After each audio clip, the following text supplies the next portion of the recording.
you in our new space and to actually have human beings. Hasn't happened for a long time.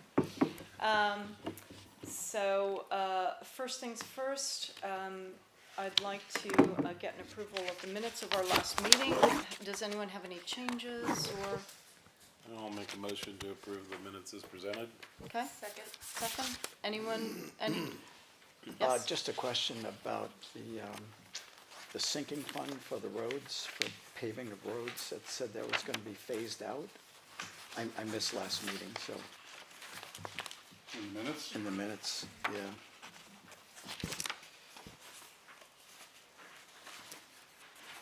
Would be phased? I don't think phased. Where did you see that? I phased out. Didn't see the.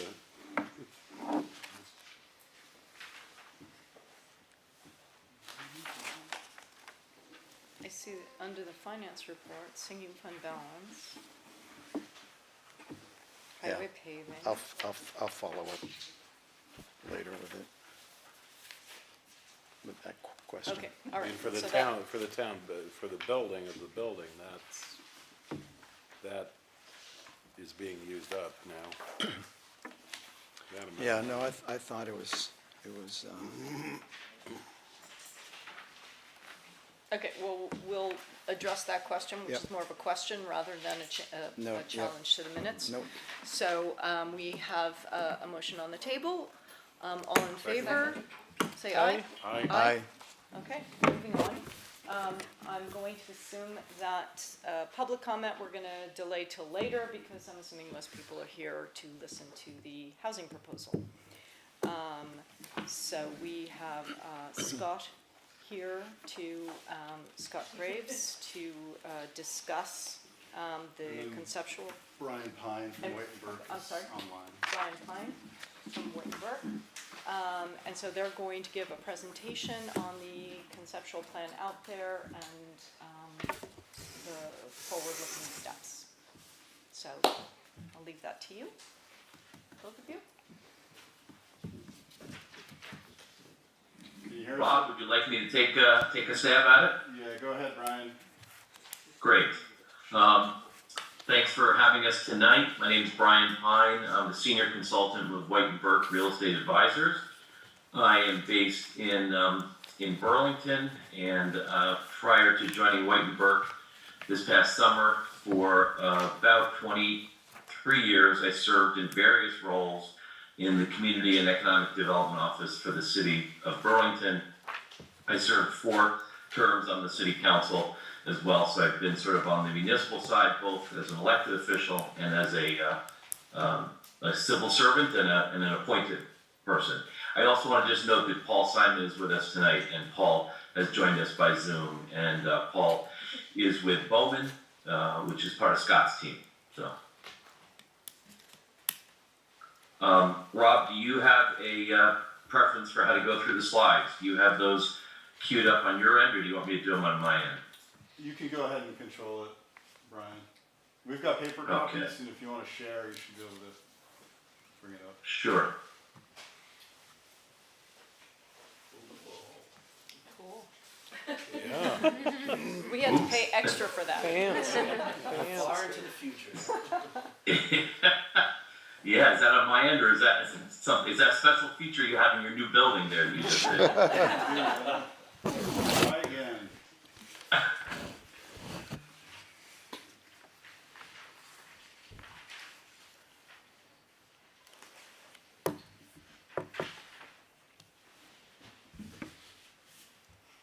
All right, I'll try and share screen.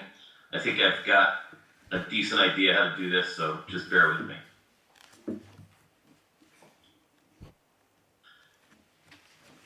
All right. Yeah. Can you all see the slide deck? Yes. Great.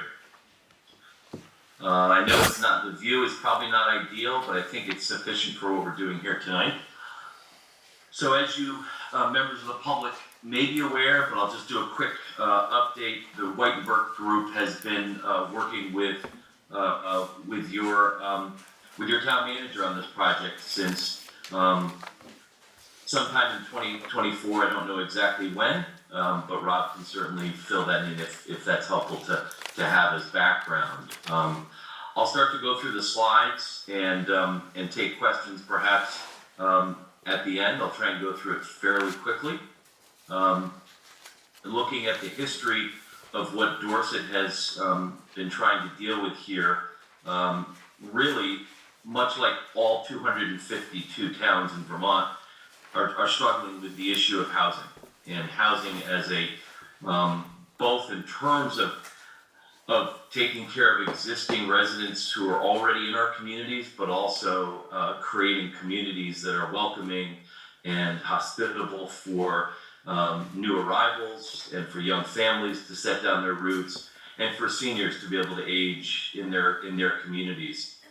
And so I think sort of the reasons for Dorset's focus on housing, I've attempted to lay them out here based on the materials that you all have prepared. So this will not be news to any folks in Dorset, but I thought it was just helpful by way of background to when folks may ask, of all the things we're focused on right now, why is housing so high up on the list?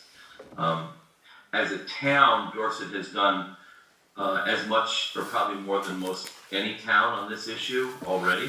So I think you all deserve to take a moment just to recognize that as a town, Dorset has, going back several years now, your voters asked the select board to create the housing committee or empowered you all to do that. The housing committee has been doing its work since it was created. The Raptor Lane property that's the subject of tonight's discussion is an incredible development opportunity that has both conservation, recreation, and housing all together in a neighborhood that has yet to be realized and achieved, but that is a really incredible asset that the town brings to this process, which is extremely unusual and I think puts the town in a really good position. You all made the decision to focus on housing for the Raptor Lane property and putting out a request for qualifications this past spring with White and Burke's help, followed by the request for proposals to solicit specific development proposals. And so we're here tonight to talk about that. I will touch briefly on the proposals that we received in addition to the one from the SM Graves Associates that Scott will be talking about when he gets a moment to speak. But I think it's also worth highlighting the significant advantages or positive developments that Dorset has undertaken to make the development on this property not just feasible, but really desirable as a new neighborhood, as a new community asset for Dorset. And so I won't list all the items that are here, but again, you've all done, I think, a lot of planning for making this happen, and bringing it to fruition is really the next step. And White and Burke's, that's our specialty, really, is to bring concepts and ideas to fruition. So I won't spend too much time on that, but I will say that we did receive some feedback from one developer who chose not to submit a response, shared their feedback that they think there's a real need for the town to focus on the infrastructure side of the equation before doing anything else, and did not choose to submit a proposal. There was a collaborative development group that consisted of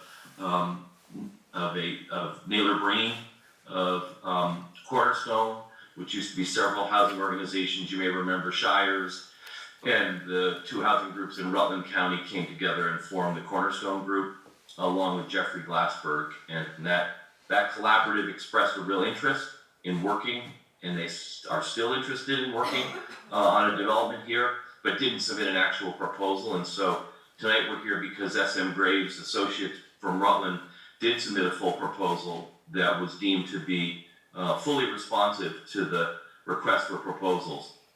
And that proposal, which Scott can talk about tonight a little bit more, and who's on his team, but he did put together a team of 7 or 8 professionals in various segments of the market necessary to pull off a development project of this magnitude.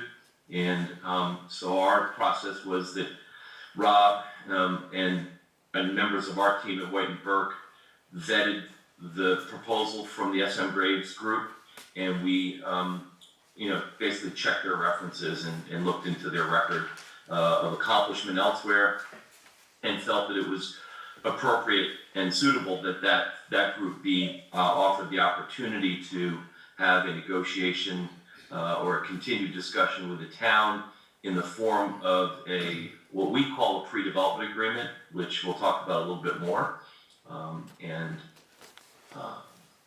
So I'll highlight it here, the aspects of the concept that the SM Graves group put together. Just these are all numbers that we'll put out there, but they shouldn't be viewed as absolutes. These are really targets and estimates more than they are actual numbers of commitment. So roughly 125 plus or minus homes, meaning apartments, detached single-family dwellings, townhouses, duplexes, a whole range of different housing types, both ownership and rental.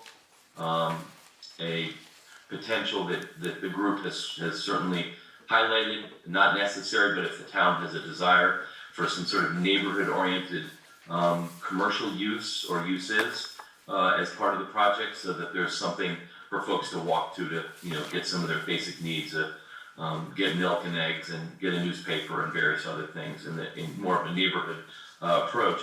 Over a phased approach to this project envisions that this will take perhaps up to 10 years to fully build out in multiple phases. And we use the term green construction, and I think it's kind of a overused term, but I think Scott can talk more about what is meant by that, with a focus on really reducing car dependency, having it be a strong, thriving neighborhood where folks have opportunity and have a ability to kind of stay put and move up within the neighborhood, and as the situation changes, as they age in place, their needs may change, and so it's intended, I think, to be responsive to that, those changing needs that we all find in our families and in our lives.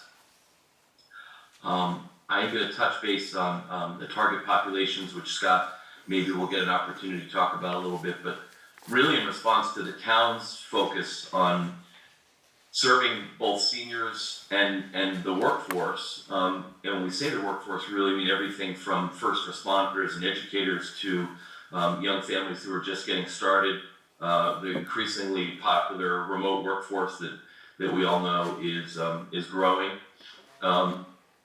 And so the target population for the development is to really try to serve this whole range of population groups. So I think that's we found to be really responsive to the request for proposals, and I think reflects the town's priority for this to be a new neighborhood of that nature. The next slide is really what this is where Paul and his group come in, and Paul can speak to it. I think folks will probably take great interest in this slide because it's a conceptual site plan, and once we put up site plans, people start to get, I think, really focused on a number of aspects of that plan. And so I think to be perhaps an opportunity for that discussion as we go through tonight's meeting.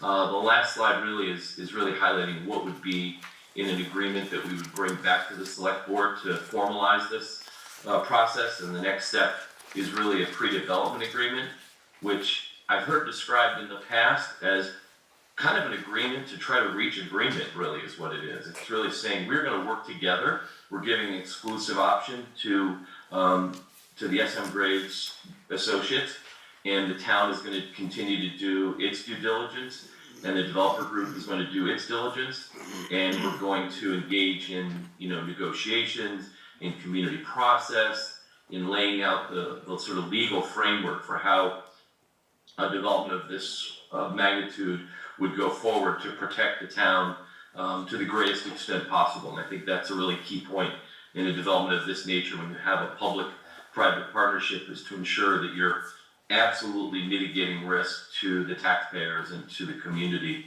and ensuring that if there's any gray areas where disputes may arise, that you spelled out clearly in your development agreement how those will be how those will be addressed. So I wanted to highlight what the pre-development agreement components are, and that's what this slide is intended to do. And at this point, I think it's perhaps a good time to maybe open it up to Scott to talk about his team and his project. I'll face this way so I'm talking to everybody. First off, really happy to be here to talk with everybody. I'll just highlight a couple of key points on our master plan. In fact, if we go back just to use the visual, hopefully point out some things that will precipitate a lot of questions when we get to the Q&A, public comment period. And then I'll allow Paul to speak to some of the more technical aspects about our master plan as proposed. So a couple of things. First off, we were interested in responding to the RFP partially because the target markets that we're looking to satisfy. Could you Active introduce seniors. yourself? Sorry for interrupting you. Could you introduce yourself? Like, what Oh. do you live in general? It's my first time. I could, yes. So Thank you. Scott Graves, the lead for SM Graves Associates, lead of the team that we put together to respond to the RFP. I am a developer based out of Rutland. I'm originally from Massachusetts and have been up here for some time. Part of what we do besides property development is also build programming and venture capital funds for high-tech accelerators, business incubators, and various things like that. So not this, but some of our projects combine economic development programming with the property development. A little bit about myself. So some key points on the master plan. Target market, active seniors, workforce housing for a variety of people who need desirable housing in a desirable location that is relatively, it's market rate but is affordable. That speaks to us as developers, first off. Oop, we lost the visual. Slide 8, what happened? Brian, can you go back to the master plan? Thanks. What we have tried to do with our concept is maximize density, which has advantages, not least of which is maximizing the overall tax revenue that's possible to be productive for the property, while at the same time minimizing the amount of the total acreage that we would actually develop. Which, there's already a lot of great amenities up at the property. And so, we want to minimize actually the footprint on which we build. We've phased out, as proposed, pocket neighborhoods. Each one of these pockets, if you will, in and of itself, constitutes a livable, workable, highly connected indoor and outdoor environment. And so whether they are built in phases or they're built all at the same time, what you have here is a lot of connectivity. So as an example, really great work done prior to get to the RFP point. But one of the things that we wanted to emphasize with our version was that the multifamily housing would be a lot more connected to the other housing that's here. There's a wider vernacular of housing, from quads for active seniors to townhomes to single family. We want to mix a variety of people within market rate from a variety of different backgrounds or walks of life. We want to retain people who are in Dorset or the region who want to stay, and also for those that choose to make this their new home, we want to give them an opportunity to be here, but we also want to give these people an opportunity to interact with each other. So if you imagine a world in which you've got people who are living in relatively modest multifamily housing to start, we want to have them have the opportunity to meet people that have been in town for a long period of time, who are a lot more financially established, so that that kind of networking is important to make a home for yourself in a place long term.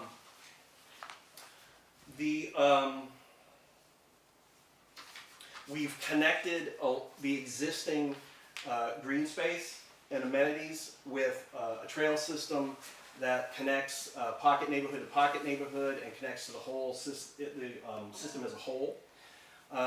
So again, getting back to that sort of concept of connectivity and in allowing people the accessibility so they can get out and they can meet with each other, they can recreate together, while at the same time there's still plenty of an opportunity for them when they need privacy to go back home.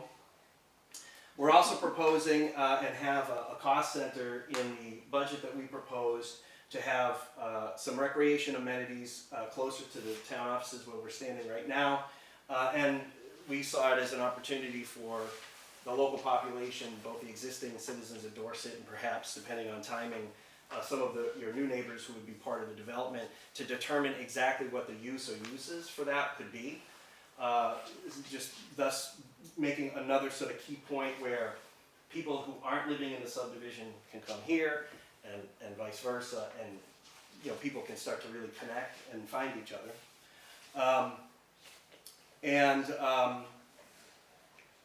And then the possibility of some amount of maybe small-scale commercial pads.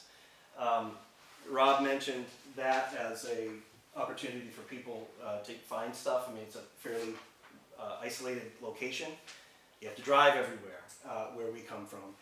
So that would reduce people's need to do that, but I think it's also potentially an opportunity for the people who are living in the neighborhood to actually have an entrepreneurial opportunity. So we're basically trying to give people a lot of different ways to connect with each other, a lot of different ways that make this a much more workable and livable environment for them, and reduce their need to have to drive absolutely everywhere. The project as a whole really does depend a lot on infrastructure, and I'm going to allow our engineer Paul to speak to specifics regarding that, both the water and the sewer system. Paul? Good evening, Paul Simon with Bowman. My background is, my education is landscape architecture. I graduated from the University of Kentucky in that program, and it's in the College of Agriculture, Food, and Environment. So I come from a strong, what was mentioned, green construction kind of mentality with the project work I do. Not only am I a consultant as a landscape architect and project manager with an engineering firm, but I'm also a developer myself. I've been working over 20 years now, starting with a project back in 2004 in Boston in Hyde Park to do workforce housing. So since then I've worked on multiple projects with the concentration of my work actually being in Vermont. I have a project called Severance Park, which we're working on in a growth center in Colchester with 600 units approximately with mixed uses, and also a green kind of park-like approach, as well as a project here in Lebanon, New Hampshire, that is Signal Park, which is similar in that it is developing a campus recreation kind of concept with mixed uses, workforce housing focus as well. And in addition to that, we're starting on another new project in Hartford, Vermont, which will be for Longview homes. Similarly with probably between 200 and 400 units, but we're just starting on that one with the community process as well. In addition to that, I've been working on multiple affordable housing projects throughout Vermont with clients such as Evernorth and Twin Pines Housing in the area here of the Upper Valley, Down Street Housing in the Berlin area, and others. I also do large-scale master planning projects. I worked on the new town center development for Berlin to get that approved, and that's been moving forward well. So I try to focus on projects that are realistic and can be built with a strong focus on what we need to really move into, and that's the housing gap that we have in missing middle moderate income housing. So you'll see in this approach that what we're trying to do is a phased development project here, so we don't look at too much all at once and not get over our skis, but do it in such a way that each phase here and how it's designed and engineered can support itself. So all the wastewater, for instance, for phase one, is part of phase one. It's not relying on developing into phase two either. So we can work on each pod, as Scott mentioned, at a time as we can continue to move forward with this.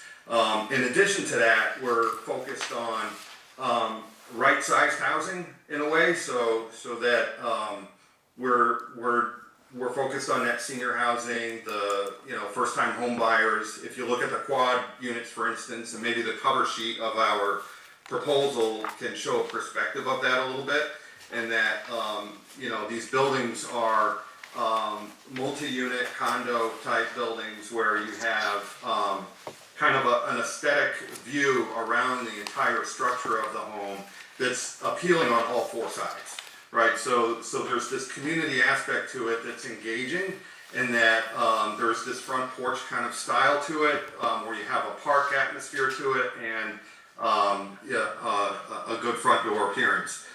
In addition to that, we really focus strongly on the existing conditions in natural resource areas. So there are wetlands on the site and some natural resource areas we're working around, and we found that could be connected through the center spine of the development as well. So we focused on maintaining those natural resource areas, working around those buffers, and then providing a passive park approach through the site. So in addition to those active recreation components that Scott mentioned, we're also incorporating a passive park recreational amenity that'll provide value to the development as well. In addition to that, we've strongly focused on that for permitting reasons, because we have to go through A&R, we have to go through Army Corps of Engineers, and we've got to get permits and approvals on all those steps as well. So the good news is too that your town has done the right thing by hiring a consultant prior to our project that did an analysis of wastewater capacity and build out that could happen on the site.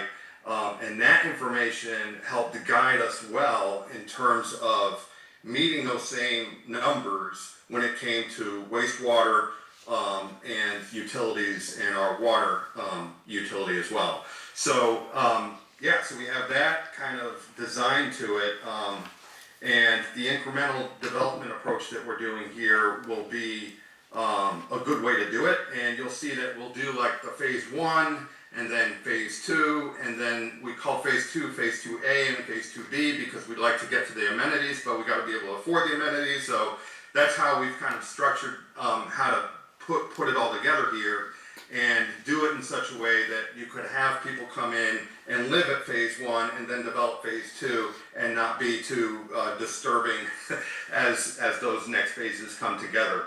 And then we also look at how, when we do mixed housing, which we have here, we've got multifamily buildings, we've got townhouses, we've got small single-family development houses. We do it in such a way with the mix here, and that we're placing them in the right places too. So we don't have a multifamily building in the middle of the site that's just tall and daunting. We have those rightly positioned in such a way that they're not going to be taking away from the aesthetic of the design itself. In addition to that, we're not going high anyhow with those multis with this plan either. So we have basically a park that we've designed around with these natural resource areas, and then we've kind of backed into the design of the housing itself into the plan here. And I'd be happy to take questions if there are any on anything after the presentation. So.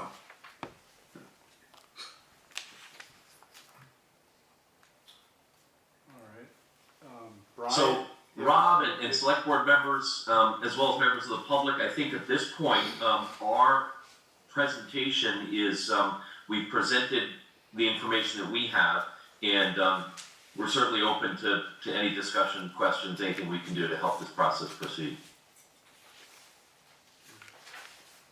So I think this is, there's some time now for the board to ask questions. Well, I'm just curious, with the work we've done so far, we started to do some work, trying to, getting in a position for the permitting, et cetera. You know, one of the key elements is obviously infrastructure. And, you know, from the work we've done so far and what you've seen of that, what's your take on what can be learned from So what's been done to date? The information that we received as part of the RFP, it led us to this point, that we had enough confidence to submit a full proposal and bring us all together here. You know, this is not an actual, but if we put a percentage on it, maybe it's 70-80% of the way there, right? And that 20% is, that's key. That's key to getting to that detail level. So we've created a plan, taking a look and trying to create a balance between what we anticipate to be the full capacity for water and for communal septic, and couple that with the right mix of housing vernacular, the right, you know, just how do we maximize to the benefit of the project and create something that can pencil out and still, you know, be true to what we know so far about the infrastructure. So key to completing a successful project is going to be completing all of that research and determining once and for all exactly not only the capacity of the water system, but exactly what that design is going to look like, what kind of infrastructure we are really talking about, and then yeah, our capacity for septic. We mentioned in our response, because of you know, a bit unique for our group, we've been around now for a long period of time, various technologies. These are all technologies that exist in the United States. There's a possibility for various types of technology we could bring to bear for the water system and in a variety of other parts of the project that make it either more energy efficient, or in the case of the water management system, may make it more possible to get more capacity, and also to reduce the wear and tear, the taxation on the septic system. You know, if you can stop or reduce the amount of waste that goes in the first place, then not only is that better for the environment, but it's also better for the wear and tear of the system, right? I'm not, these are not a given. These are things, though, that we can take a look at as part of our further development of the plan, and they're a priority for us to do so, to move forward. If I could just add one thing to that, to Scott's response, and that is that our role as your development consultant for the town is to ensure that the financial analysis is done with the best possible information we can have to show that the infrastructure can be financed with something like CHIP, the community housing infrastructure program that Vermont is really in the process of rolling out and is expected in the first month or two of 2026 to be open for business. So our work will be focused on, you know, working with Scott and his team to ensure that we know what can be built in the most responsible way possible, and coming up with estimates for the infrastructure, and then determining if the new tax value will finance the infrastructure, whether there's enough tax value there to cover the infrastructure. That's really our big assignment coming up. A couple of questions. One would be, it looks like all the multifamily units are on common land, and then the single-family homes have their own lots. Do you have an idea of roughly how big the single-family home lots are? Half an acre, something like that? Paul, can you answer that question? They vary in size, but they are not, they're less than a half an acre on average. They're probably quarter of an acre or so. So yeah, I can pull up the CAD while we talk about other questions and get you a better average, I guess. So. And then wondering about the density you have here, and maybe you're just not far enough along in it, but if we ended up at 75% of what you show here, is that still viable, or is that something you guys still need to work through? I think that that would be something, likely we'd reconfigure the ratio of one type of housing to another With in order the, to determine that. Right. There's ground to cover there. with the plan you're presenting here, is the proportion of diversity of households going to be the same from phase to phase to phase? So the further out we go from Rapid Lane, you're getting more of an emphasis on single-family homes. So, and we would anticipate, generally speaking, that's higher income as you move it out. So there's more diversity in the first two phases than, Right. So if we're literally talking about starting from the southeast corner here, working our way northwest, the closer you get to all the common areas and the recreation and so forth, you're getting a lot more diversity in types of housing and therefore the types of household situations. are And you, the other reason to do that too is traffic, because what you want to do as you come into the site and you funnel your traffic in, you want to sometimes place your multifamilies closer to the beginning point than the end point, right? So you're not funneling a lot of traffic for multis in the back of the project. You want to have that towards the front to a degree, so you're reducing traffic flow. We should also note, we took into account, as far as the roadway goes, take into account getting safety apparatus and the like into the neighborhood. And that's why you see so much connectivity, even into land that we're not developing or that could be a future phase. That accounts for the design for the roadway. do you foresee a pretty thorough integration between, to create these collisions that you speak of, social collisions, I'm assuming you mean, between seniors and workforce, between different demographics?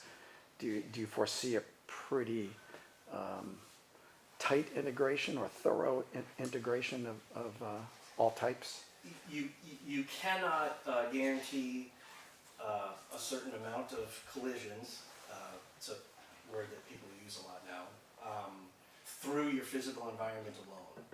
What you do try to do, and we feel is a priority, I certainly feel is a priority, is creating a physical environment as much as possible that encourages that.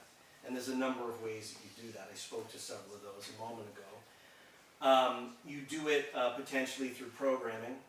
I'm using that word in the broadest terms possible. So if we have these common areas, both recreation and commercial, and we allow the neighborhood and really the entire citizenry of the town to in part determine what those uses might be, you're increasing the likelihood through, again, what I'm generically calling programming. More people are going to use it. More of a mix of people would potentially use it because they feel ownership in it, because they had a say in what that became in the first place. Even when we build our physical environments really from the top down, in a variety of ways over time, the neighborhood informs you, if you're paying attention, what it is that they really wanted in the first place in the way that they end up using it.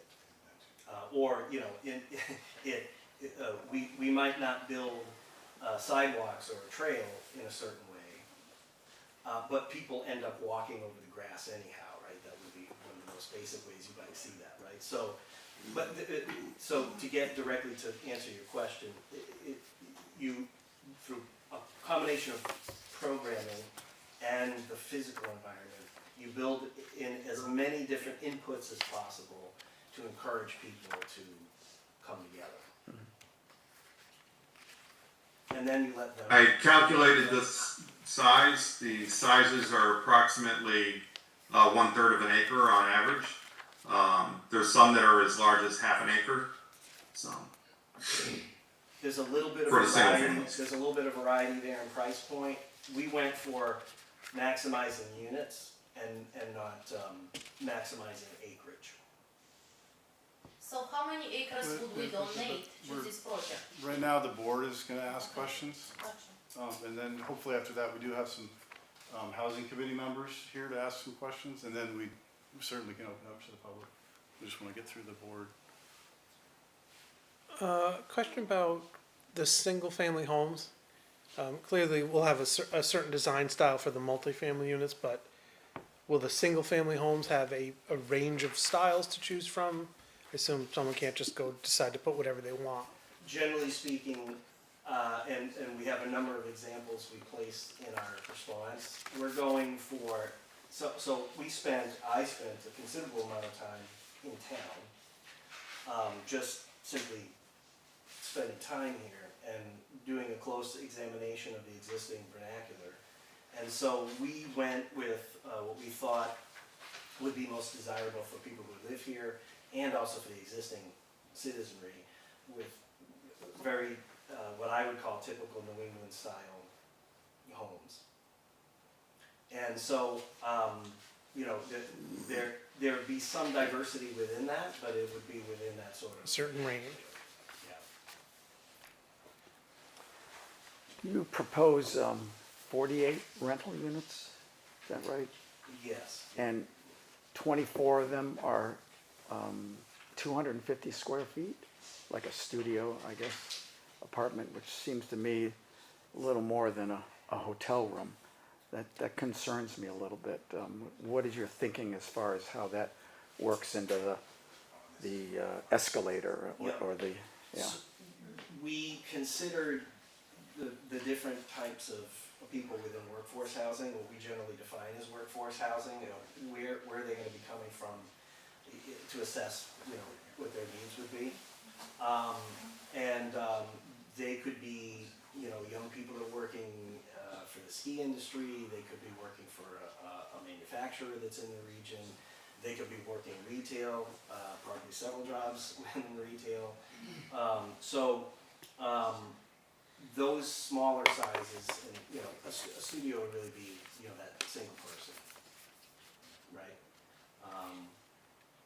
So we tried as much as possible in general just to create, when we talk about workforce housing, within that, there's a pretty wide spectrum when you really start to think about who that really is in any given location and what their household situation is. And that's a pretty wide spectrum of household circumstances.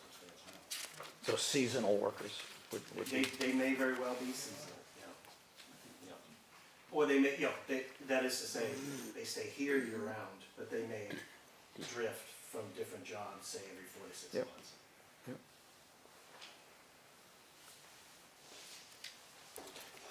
Nitpicky question, but I'm also a civil engineer, so this is the way I think. Do you know how wide, maybe this is for Paul, how wide the roadway is that you'd be proposing? I can check. Just that, I've seen, you know, a number of these, when I think trying to get a PUD and a cluster development where they make the roadway 20 feet and it's narrow and then somebody parks in it and it feels doesn't feel welcoming when you're trying to get through. So just food for thought, but I do love the looping. I love the idea that if you're going out for a walk, to walk your dog, take your kid in a stroller, you could stay completely within here and not have to go out on Route 30 where the traffic is bad and have that safety in a comforting place. We have 22 feet in this plan right now for the road design. So, and I've designed 20 feet to 24 feet. And so we're right in the middle of that with this plan. And what we're trying to encourage is that there is a pedestrian network as well that's separated from the road network, right? So that's that linear spine that connects through the entire site through. And then we're going to also connect that all the way out to Route 30. So, you know, we have separation there between that pedestrian activity and the road itself, although the road will be wide enough as well. So that pedestrian path that we're looking at is sort of a bike path or dog walking, and it would go all the way down. And it would be paved. You know, we'll have folks that true mountain trails, if that is a hardship for them to access. They'll have miles of more Guys in the back accessible can- trails. Excuse just a second. Herman, I'm having difficulty hearing myself. Yeah. Because there's two conversations going on. So let's let Scott and his team answer these questions, and for sure we'll get to your questions. And so, and all of those trails connect to the greater trail system, so by the time you get off site, so to speak, you're on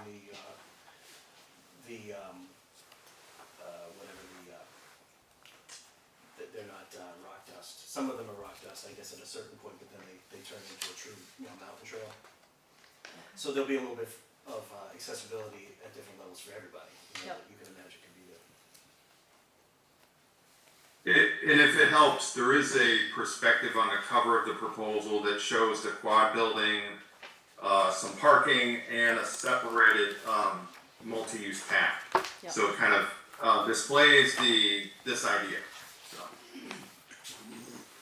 One thing I should have mentioned too is in order, among other characteristics, in order to achieve the affordability that we want to here, we spent quite a bit of time and will continue to spend quite a bit of time on looking at various forms of modular and panelized construction and how that affects. Now, in a lot of cases, the upfront cost may be even close to being on par with traditional stick build. The difference, though, which also affects cost overall, is your time to market is much faster. So we're looking at it from every angle that we can to see, relatively small amounts of value out of the different types of housing that help us achieve a much more of a spectrum of affordability according to the desires that the town put together in the RFP.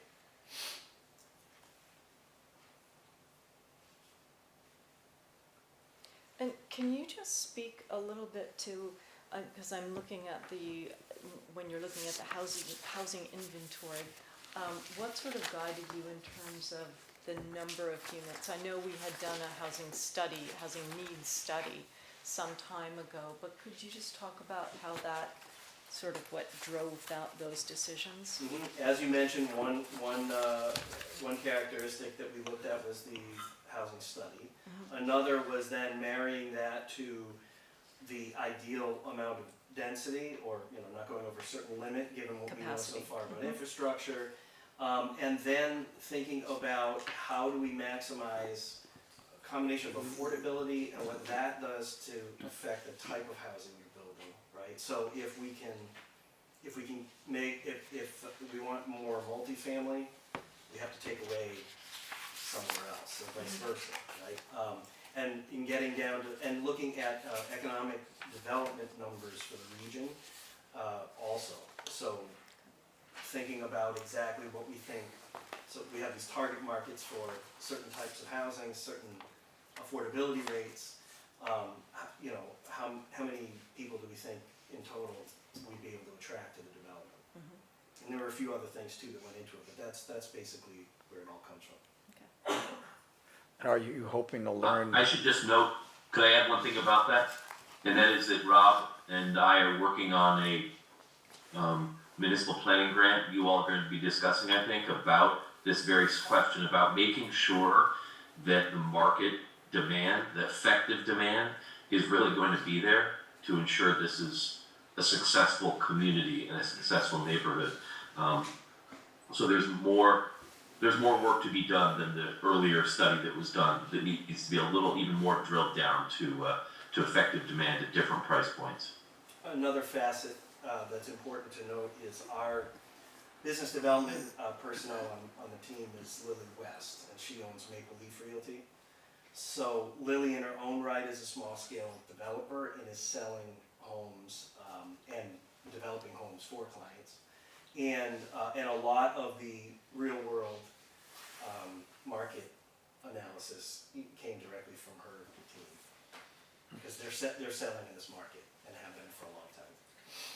And so as part of this, this initial phase, which is sort of the agreement to come to an agreement, that would be some of the details you'd be focusing in on, along with the infrastructure, wastewater, permitting, Correct. and all of that. Correct. Much more of a comprehensive market analysis and then the infrastructure. I think those are two of the most outstanding priorities to go to a next step. Right. And about how long did you say that was going to take, that first step? We've been considering maybe a 6 to 9 month, which is, that time period goes by fast, but given everything that we have so far, particularly with the infrastructure information that we do have, I think that is doable. And so at the end of that, then maybe the next step would be going back to the conceptual plan and tweaking it a bit to see that it's actually matching that data, whatever that is. Everything has to match to a pro forma that keeps everybody whole and is possible, that's correct. And placing that against time. Was mentioned earlier, this is probably, a 10-year project. Time also adds another level of complexity. Right.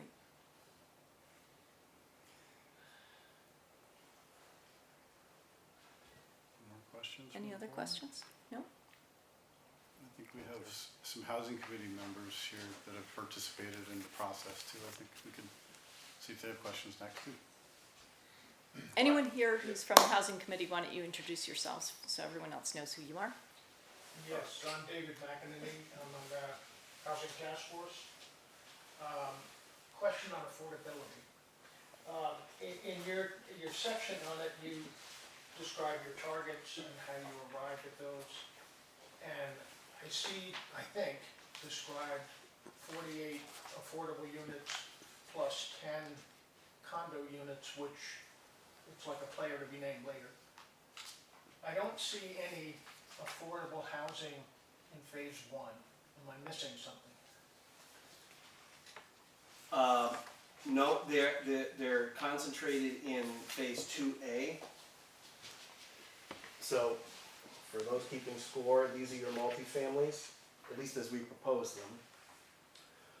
And then so those other 10 units that we added, they can be put where it makes most sense to place them. So these here are triplexes and/or townhomes, and there's some in phase 1 and some in phase 2.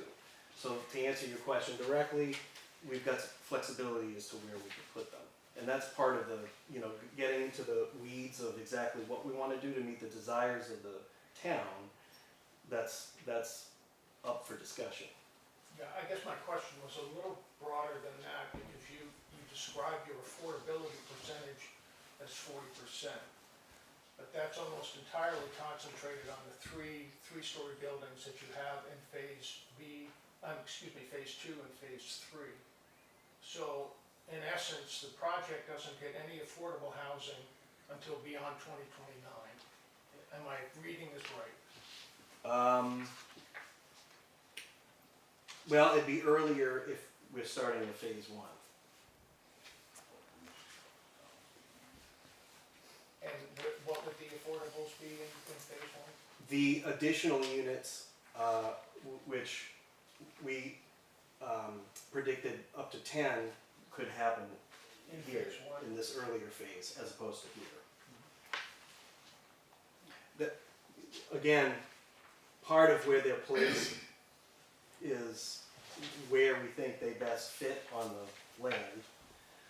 And none of this is etched in stone, right? Some of this can change. The locations of the multifamily units can change. Even the phasing, the line of the phasing could change.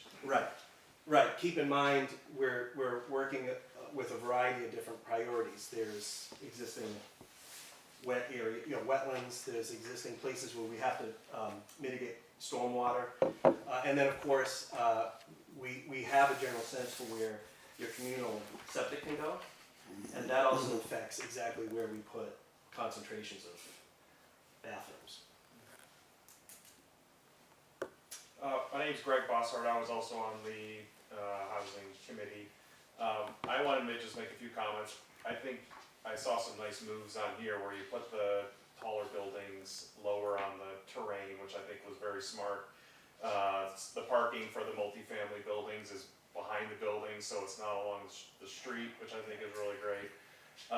One of the things that impressed me too is you actually took it a little further than we had anticipated with having some sort of like community buildings there or retail or something like that where they could interact there, and also adding the kind of sports venue or playgrounds or whatever. So I just wanted to say I thought it was nice to see that you actually went beyond that and used your own expertise to kind of say, hey, this would work a little better by taking it kind of to the next level.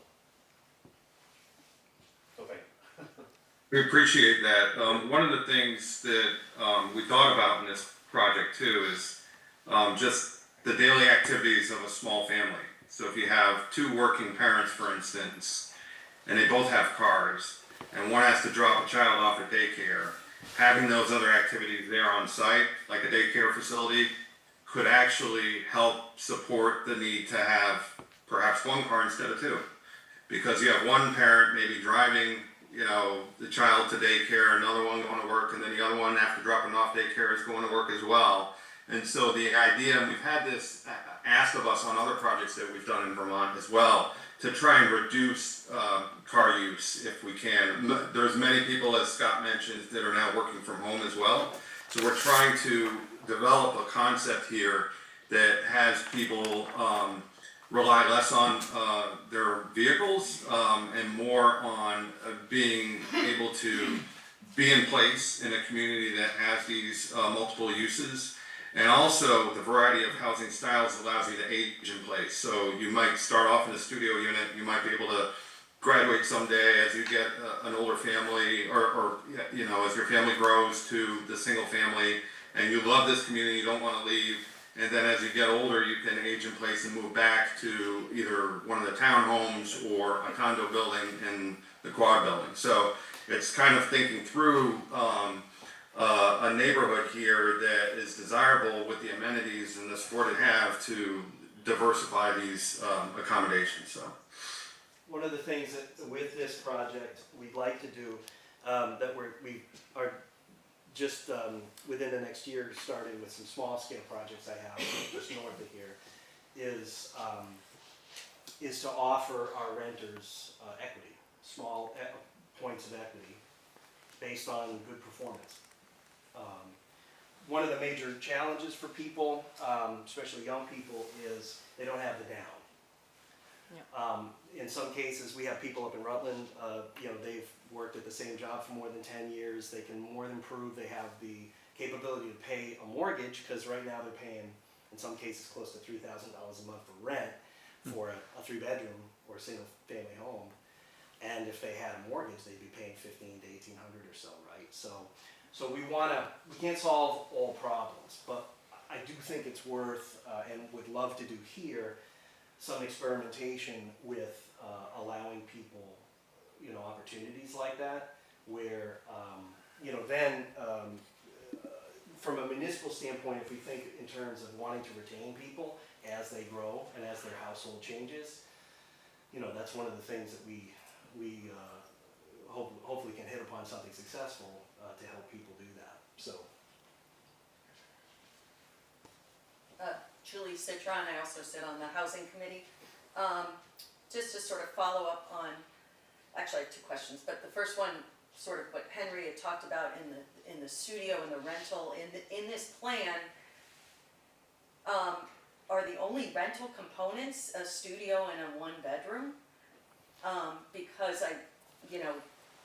we also own rental properties in town. I'm a real estate agent, so we get calls all the time for 2 and 3 bedrooms, not the studios. So as we know, there is no housing market in the United States. There's tens of thousands of micro markets, and there's variation in all of them. So that second phase of getting into the weeds as far as a market analysis will tell us how we need to best refine some of those things. And it may very well be that we need to emphasize 2 bedrooms. But we, again, looking at who we felt the target markets work for us versus, slightly more affluent, established households all the way up to your single family homes, putting all of those different parameters together you know, we made our best estimate as to what could be a viable project. Now we've got to go to that next step where we actually get down into the weeds and really refine who that market is and what the ratio of housing is going to be. And then the big one is the infrastructure, to make sure that we have the capacity for both water and sewer that we need. And that it's done safely, that we're stewarding the environment the right way, you know, all of the parameters make for a successful neighborhood. And well, hold on one Sorry. second. The other question I had had to do with your energy efficiency. So you talked about, obviously, that in this original proposal, but what does that look like for you guys? Is that solar panels? Is that, you know? That's all ground to be covered. Uh-huh. Okay. Sir? I'm Peter Kender, I'm also on the Housing Task Force. You've covered all the questions I was going to ask, but one, and that is, who owns the data that you're going to develop on market over the next 7 to 9 months? Will that be our data, or is that proprietary? We've been talking about doing the study in part with the town. Do you want to speak to that? Sure. Yeah, I mean, At the table? sure, I mean, we'd have to work out the details. Brian, I'll let you go first. Yeah, sure. I believe it's really hard to hear questions from the audience. There were a few people who spoke up.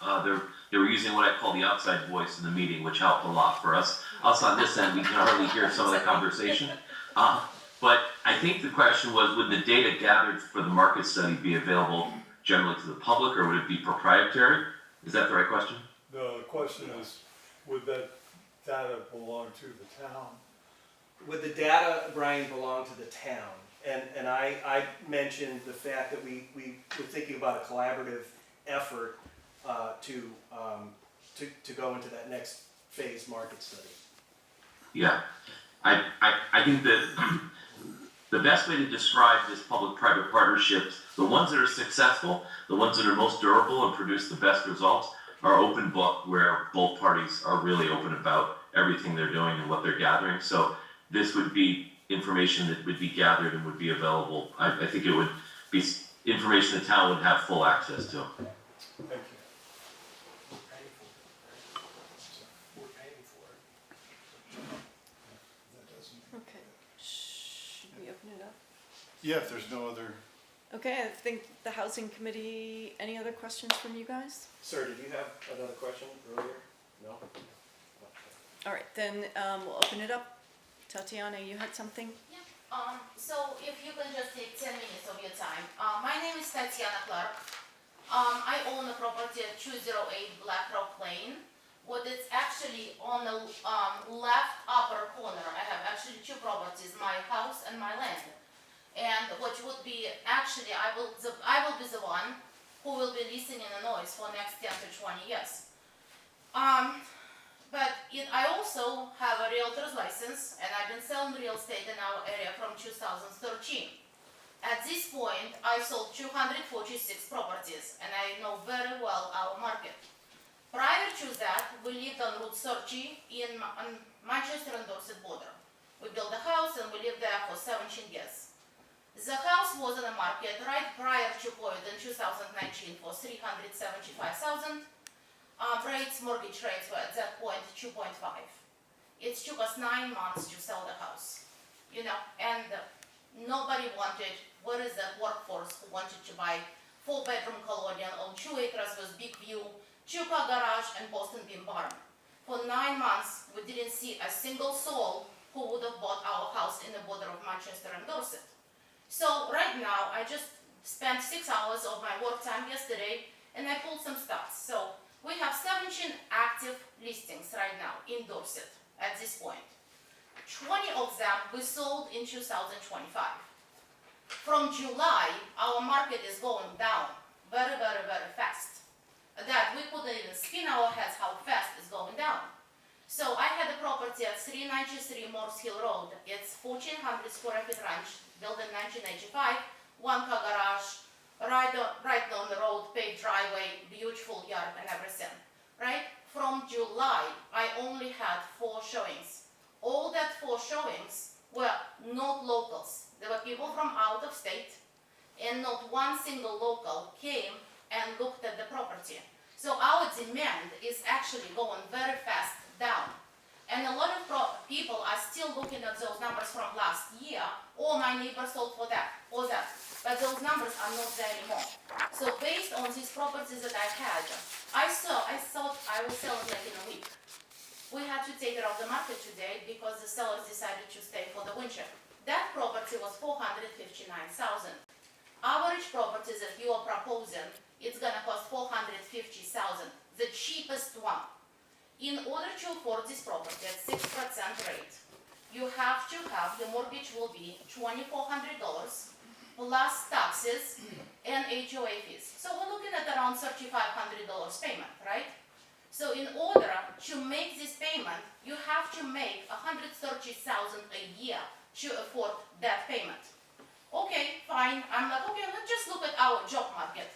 Because we are looking, we have no, so we're all looking about housing and workforce. But what are the jobs? We only have 3 jobs posted. I went to J.K. Adams' website.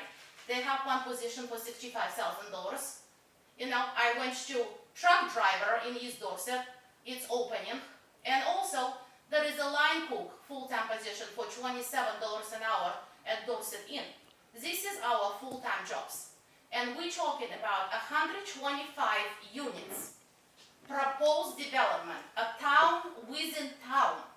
We're talking about how many acres are we planning to give to developers for $1.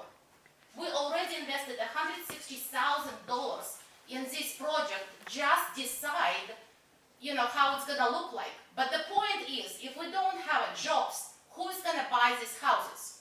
So I usually work with buyers and sellers. I usually make at least 10 buyers, right? And every time they call me, they say, Tatiana, you're coming from cities, they're coming from different areas. And I said, Tatiana, we don't want to live in development. We don't want to live in suburbia. We're coming from suburbia. We want a privacy. We don't want to hear our neighbors. We want to be far away from people. We don't want a HOA telling us to do. So at this point, we do have 6 condominiums from $400,000 to $775,000 available. And they've been available for the last 8 months, and they're not going anywhere. So the problem is, we can have a big proposals, we can start building, but if we're not gonna have a jobs, then we're not gonna be able to sell them. Lily West, she's a wonderful realtor. I know Lily very well. She's in Bennington. Population of Bennington is 25,000. They have the largest employer right now, which is hospital. Hospital employs 1,400 people. Okay? And Lily, she sold only one property in Dorset 5 years ago, off Morse Hill Road, and she sold one property in Manchester on 3 Maple Drive. Tatiana, you're 4 minutes in, and is there a question in here? Yeah, the question The jobs is, in the market? who is going to afford this property? Okay, because we already, and how many acres are we planning to donate to developers to lower the cost? And how it's going to affect all our community, because let me bring you back to 2013 when I started this job, right? All these properties were on the market for years. We had too much supply and no demand, All of you, including some of these members, had properties in the market for 4 or 5 years.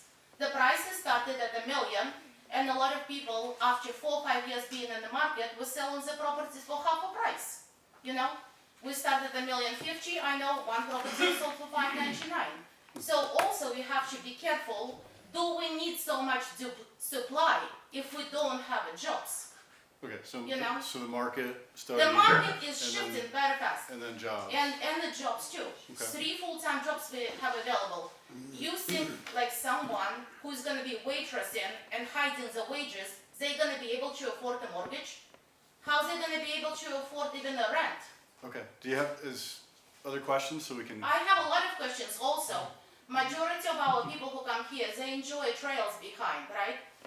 They're not going to be able to enjoy them because you're going to have a construction for the next 20 years, banging over there. We're gonna have traffic. We just had an accident on Route 30 yesterday. Okay, so, So we have to see the whole thing. And also, Sure. another question, I'm sorry to be emotional, but this just came to my attention a week ago.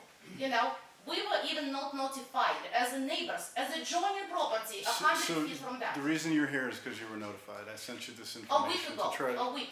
But That's- this development has been going from 2019. So Tati, we're very, very early in the process. We're deciding whether we're gonna agree to agree. We know that earlier So- we spent 160,000. I'm sorry about it, but this is not the first week. You have developer from Burlington, Okay. you have developer from Rockland. So if there's more questions, we're happy to take them, but I think we wanna give time to, Yes, I would like to know, to other residents as well. but I am the closest resident who is gonna get affected directly. My property, my lifestyle, and my quality of life. This is what it's gonna be. And all of you think about how would you feel to have this project on your backyard? Maybe the neighbor should be notified as soon as you have even these thoughts. Thank you. Plus, there is no demand for that to begin with, Okay. because there is no jobs. Okay, so the jobs and the market study, I think were the two questions that we have to answer there. And how many acres Other- are we planning to donate to them, so to accommodate this project? Because I purchased 2 acres next to my house to protect my value, right? I purchased them for 150,000. The town assessed me at 300,000. I'm like, how would it be? I have some properties on the market, they've been overassessed. $975,000, the house on Route 30 assessed. Just recently, I can't sell for $875. We're back to 2004 when we assessed the property higher when there was a peak of the market.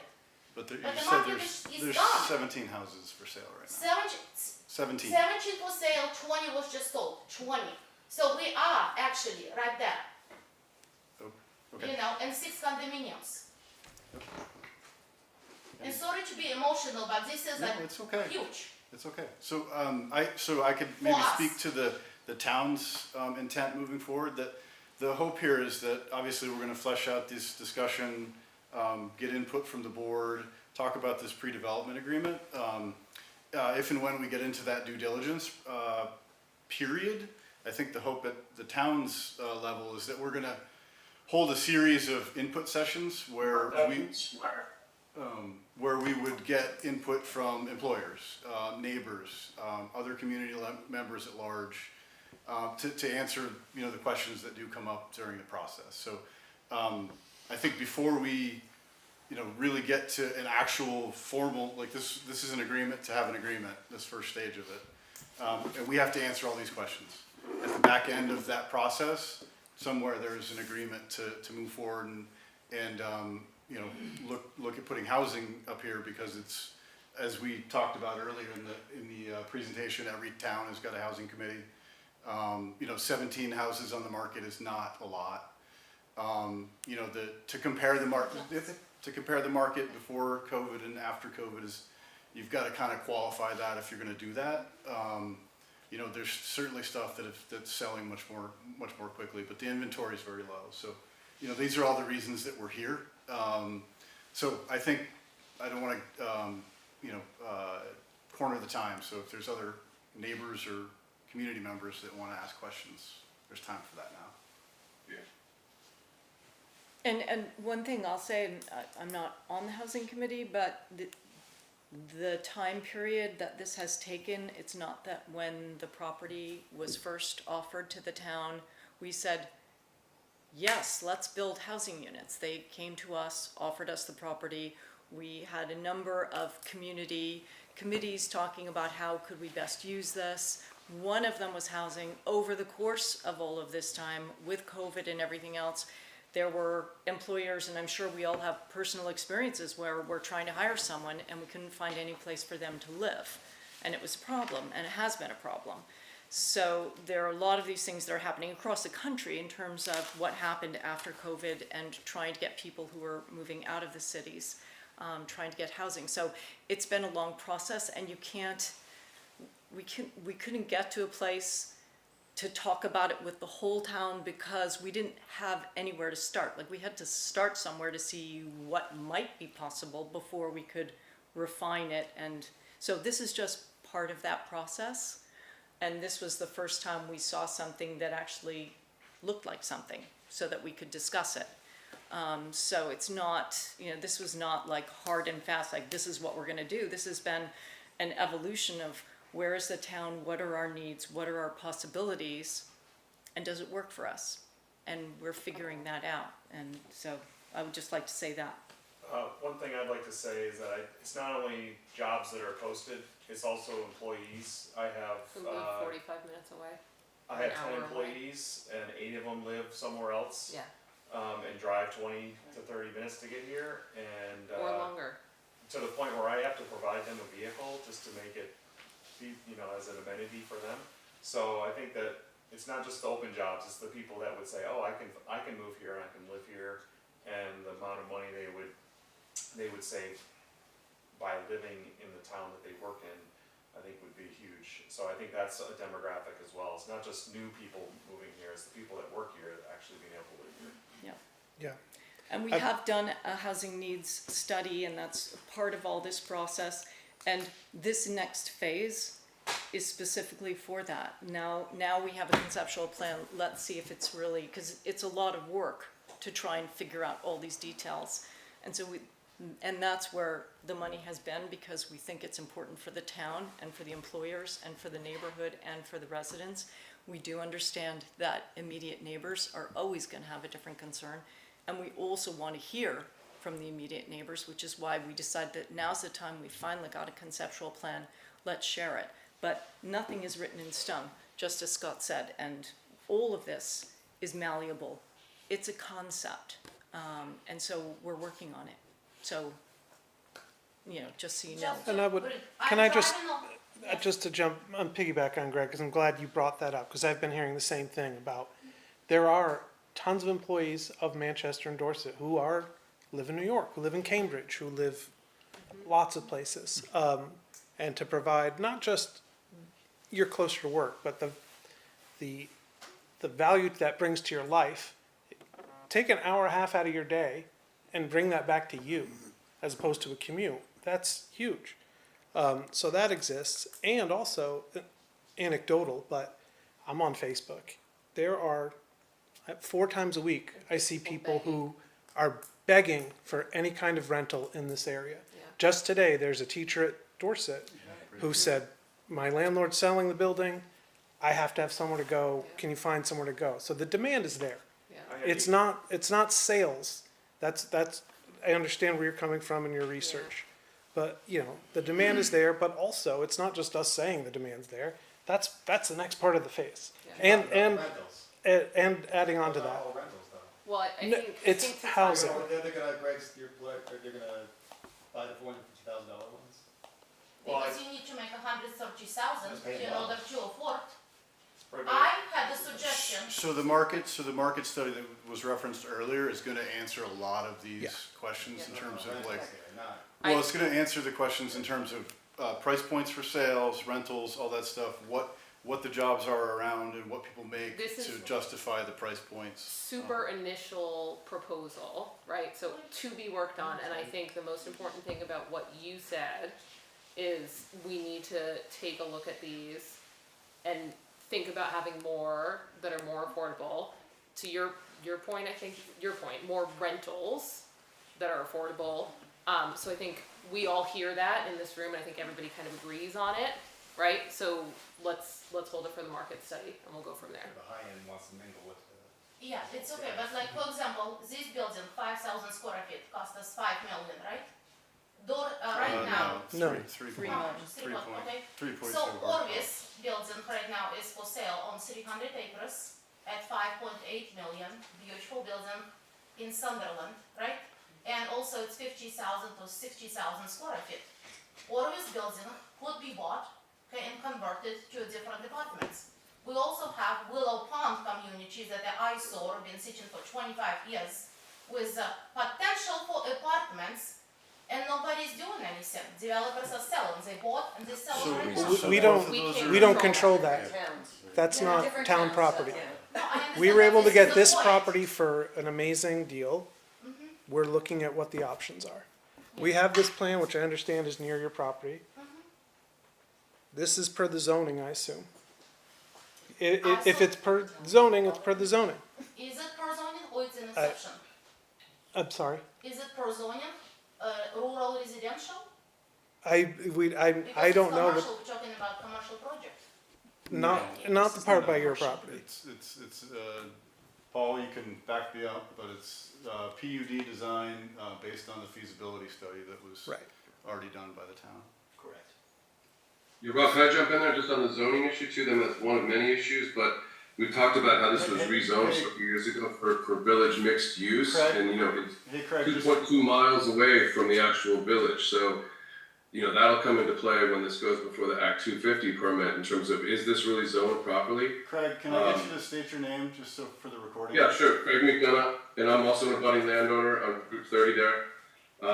And I would just echo what Tatiana said, is that largely the vast majority of people in this town have no idea this project is even happening.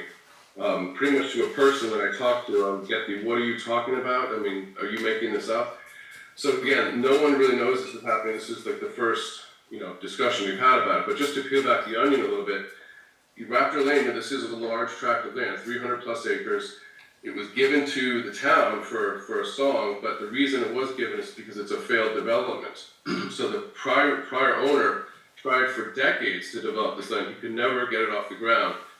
Then we have this issue with the water, which has already been highlighted by other developers, that there's just not enough water in the place to actually support hundreds of people to live there. Then we have the environmental issues.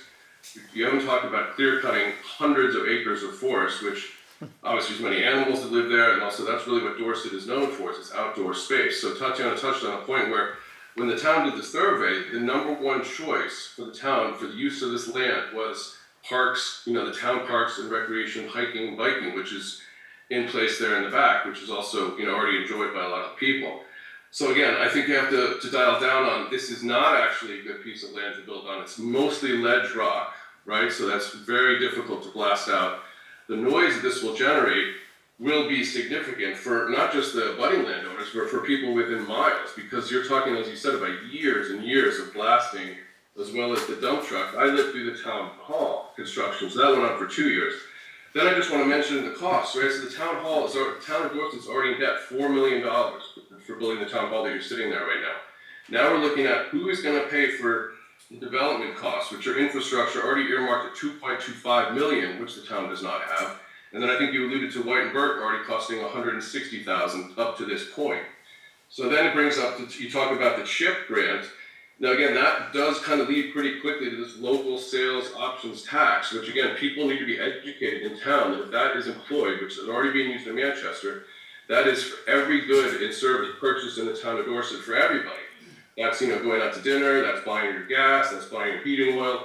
All that is taxed at least 1 to 2%, could even go higher, and no one knows when that term ends. So you're paying, everyone will be paying for this project for several years going forward.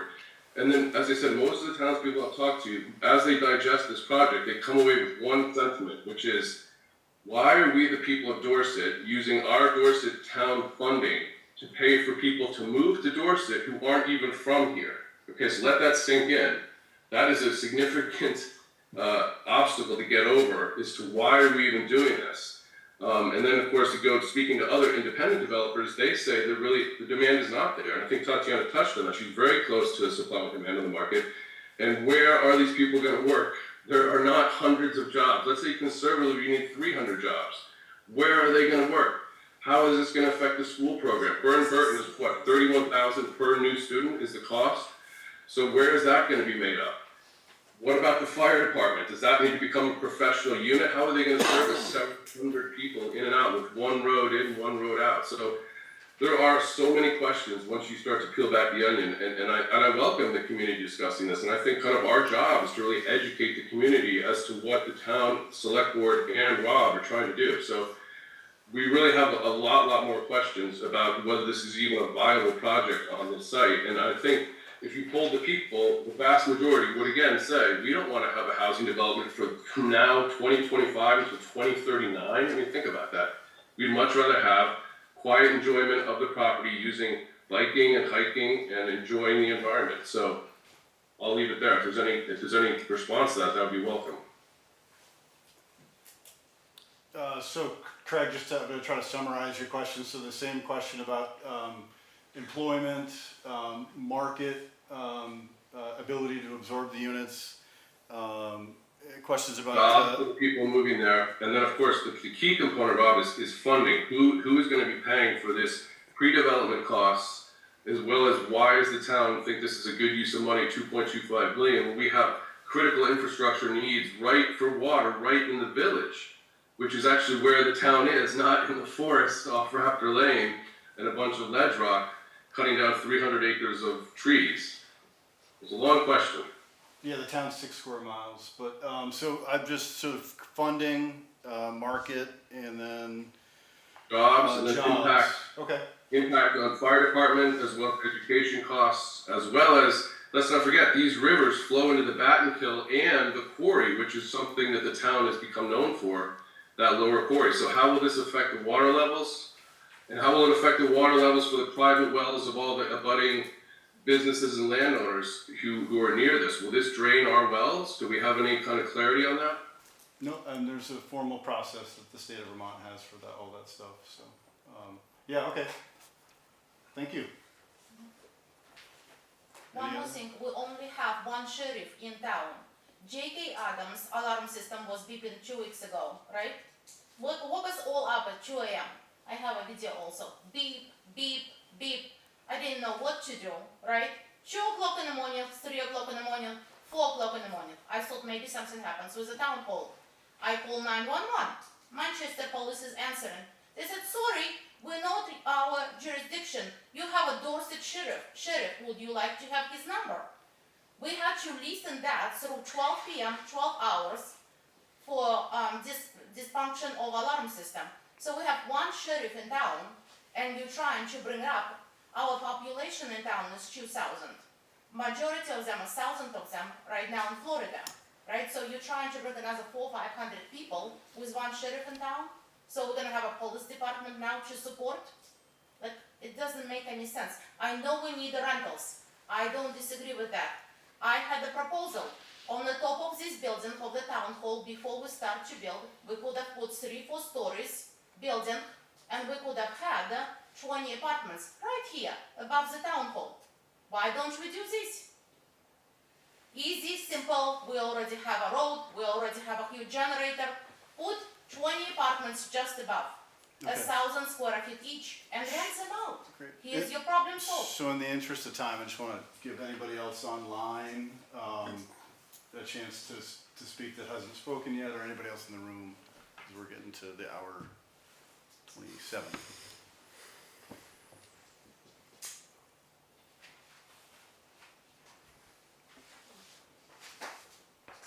I'll just say, since I have the AutoCAD open, that phase 1, 2, and 3 has approximately 36 acres, not 300 acres of tree clearing required. 36 acres is plenty. That's phase 1, right, Paul? No, that's phase 1, 2, that's all of it. That's the current development plan. What we're doing is we're working around a lot of the natural resource areas, including in the center of the project, to maintain some of the existing trees, because we're gonna be able to get back to that existing grade. So, and we're gonna be able to keep the connections of the existing trail system that's there, so you can see where we're connecting, we're maintaining that as well. And then as for disruption, that's, banging nails. The idea Scott has is to do perhaps either Westchester Modular Homes, Huntington Homes, there's Preferred Building Systems, there's all these up and coming companies now that are doing much of the construction activity off-site. And like you said, it's much faster when it comes in. So there is a lot less disruption. And in terms of blasting, what we try to do, again, is work with a lot of the existing grade as much as possible. And there are other methods, as well as like hydraulic splitting and other processes we can do as well that we can look into. And there's more investigation that has to be done. There's got to be probe testing and all that to see depth to ledge, which I don't believe is done yet. So there's more work ahead of us to take a look at those things. So, Brian is maybe the Yeah. point of order for the board as to whether or not you guys want to discuss, and then Brian can kind of take us home here on the tail end of this. Sure. Are you looking for a response to any of those issues, or those are more public comments that you want to deal with later? I'm not sure, Rob, how you want to handle that. Yeah, I mean, I think they're good questions that we certainly have to answer through the Yeah. process. You know, obviously, not going to have all the answers tonight, but you know, the hope is that we can re-engage with the neighbors, with employers, with kind of the community at large at individual meetings if we choose to agree to agree. I think that's really the first thing to talk for the board to review or discuss tonight, next meeting, however you want to deal with it. But right now, the kind of ask is, you know, we've put all this work into it. We asked for partners. We got a potential partner. Are we going to agree on some of this kind of initial phasing and due diligence that would continue, that would allow for the market study to get done? Some of the answers around the employment centers and stuff like that. So you have to decide whether or not you want to take that step first. But we and don't then- have is the document in here? No. No, so we don't even have the document. So you were So just are we- agreeing to whether or not you want to move forward to draft a potential To see. And to agreement talk to about agree. things Next step to get more, more and to details. tweak the plan, and to get the input. I think we're. Brian, can you speak to the process a little bit? Yeah, I think you hit on most of it, but the key point here is really that the due diligence phase will answer many of the questions, all of the questions that were raised in public comment. They should, but that we have a need now to decide if the town is ready to authorize a pre-development agreement to be drafted. The next step will be for Rob and Scott and I to work with the outside counsel to develop a pre-development agreement, the outline of which we already have the concept for what would be included, and I've worked on several of these previously, and we'll bring that to a select board meeting to discuss, you know, whether the town is adequately, all the issues are adequately addressed, whether there's adequate risk protection, risk mitigation. You know, you want enough opportunity to proceed forward, but you also want enough exit ramps if you decide this just isn't going to make sense for the town. I mean, there really needs to be upfront about that's how this works best. And for the developer as well. They may look at this after a while and say, this actually doesn't work for us. That's a possibility. Okay, so are we making a motion to draft that agreement? Yes, to Okay, move so forward to drop I that will make agreement. the motion. Yeah, that the select board and Rob work with Brian and Well, second. So we have a motion and a second. Any further discussion on this aspect? I would just not sidebar, but I think moving forward, a lot of the questions, Craig left unfortunately. I think it would be helpful, and this is probably on you, Paul, would be to outline some of the state permitting programs. Here's how you permit a public water system. Here's what the stormwater permit entails. So that, you know, are you gonna run wells dry? Well, no, because here's the process you go through. Are you gonna contaminate the rivers? No, here's how the stormwater permit works. And I think that would be helpful to people who don't, you know, aren't developers, aren't engineers, who don't understand how that works, to have kind of a simple outline of those protections as we move forward. Yep. Absolutely. Yeah. Okay, so we have a motion on the table. All in favor, say aye. Aye. Okay. So we thank you for your presentation and all the work you've already done, and we look forward to working with you on the next level and finding out whatever you find out. Yeah. Yeah. Yeah. Thanks, Brian. Thanks, Paul. Thank you very much. Thanks for your time. Thank you.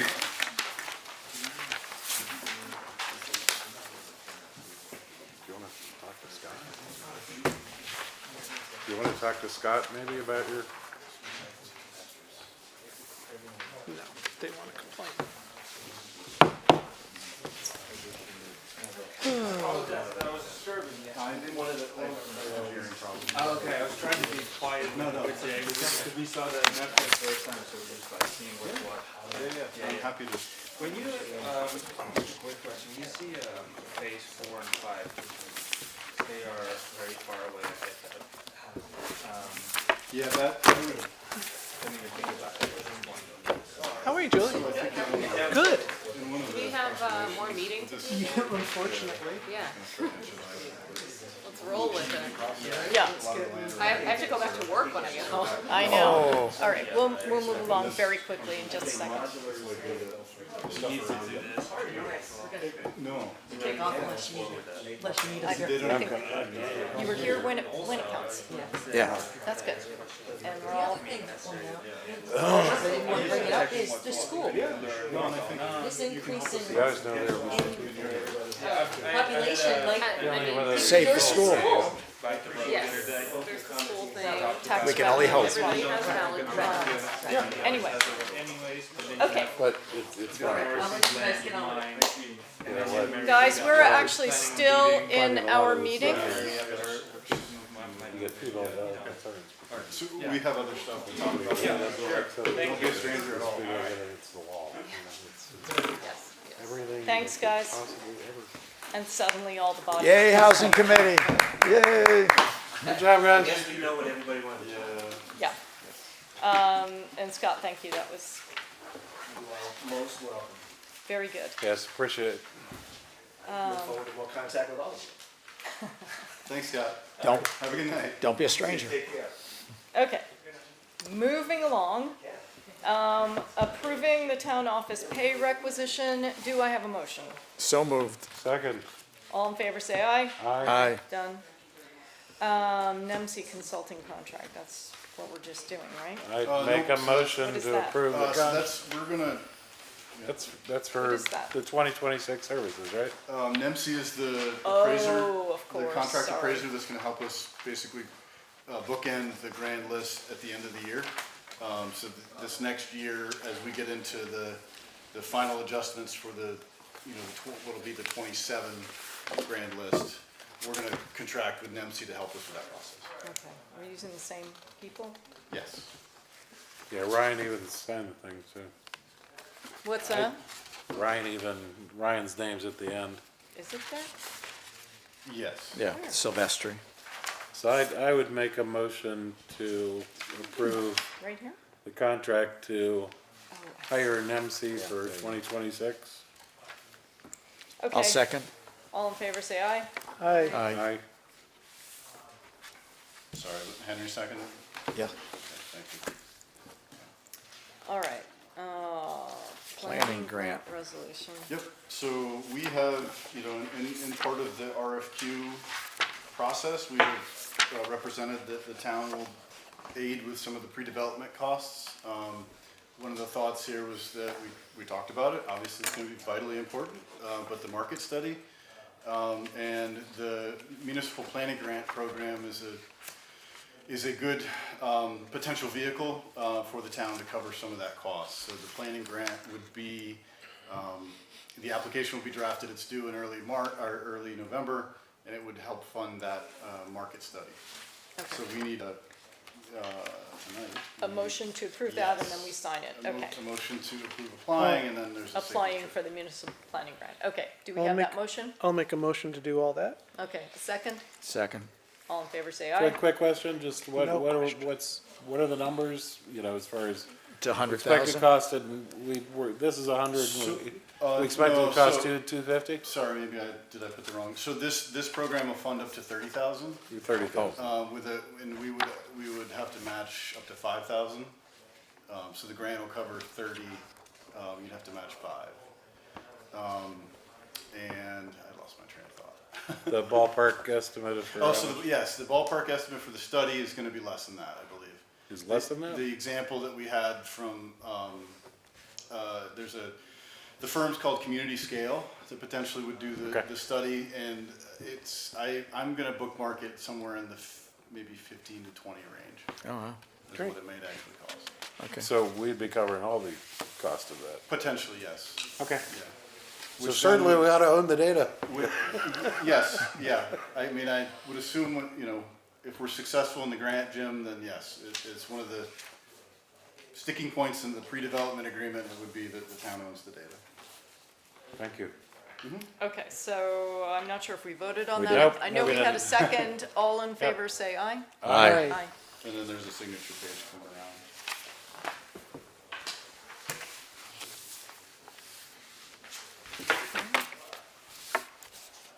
All right. Now, quickly Yeah, zoom through that. move on to old business, new business. We still await V-Trans feedback from the Route 7 traffic calming design. If you remember, we talked about that with the MSK design a couple meetings ago. 56 short-term rentals. Big update on the former town office. We had it's a requirement for commercial demolition to have an asbestos test done. That was done. They noted floor tiles in the front part of the building. When they were doing the removal of the floor tiles, they noted the presence of vermiculite, which is commonly used as insulation years and years ago. Vermiculite itself is considered asbestos containing, so now they're re-editing the remediation cost estimate, and I don't have that back yet, but more to follow on that. So I think it may delay some of the demo process.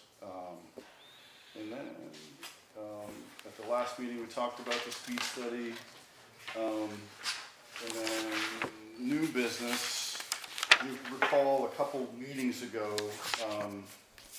maybe longer, we had a request from the owner of Dorset Quarry to extend the no parking zone south and west of the quarry. So we've also had a couple requests and some sensibility around the 30-mile-an-hour zone south of the village, the immediate village area. Right now, the 30-mile-an-hour zone starts at the former Inn at Westview Farm, and the kind of request that's come in that's pretty common that does make sense is to push that 30-mile-an-hour zone south of H.N. Williams to around the town shed property, because of the farmer's market and the increased economic activity at HN, that it just, it makes sense that that's really kind of the entry point to the village is right there, right? So that's where it should be 30. So we've drafted a letter with those two asks to send to the traffic committee. They'll meet, I think, in December to review it, assuming the board wants to send the letter. So it would be the changing the 30-mile-an-hour zone, and then an addition of a no parking zone south of Dorset Quarry. And where did the 30 mile per hour, who was requesting that? The 30 mile per hour? Some neighbors, 3 or 4 neighbors that live in that kind of chunk. Because I had heard about the other thing with the no parking, but I don't remember neighbors on hearing Fox about that. Lane and Route 30. Okay. As well as just when if you happen through there on a weekend. Yeah, for sure. You can kind of see the need. There's a lot of pedestrian crossing. There's also natural recreational activity, walking and biking and all that stuff in that same corridor. So to me it makes sense. Okay. It's gonna make me 10 seconds later to work though. I'm gonna make a motion that we approve the sending of the letter. Second. All in favor, say aye. Aye.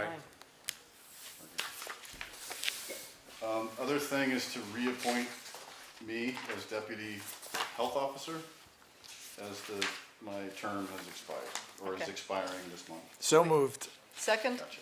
Second. All in favor, say aye. Aye. Zooming through here, Yep. Rob. I'm trying to cooperate. I'm slow. Finance? Yep.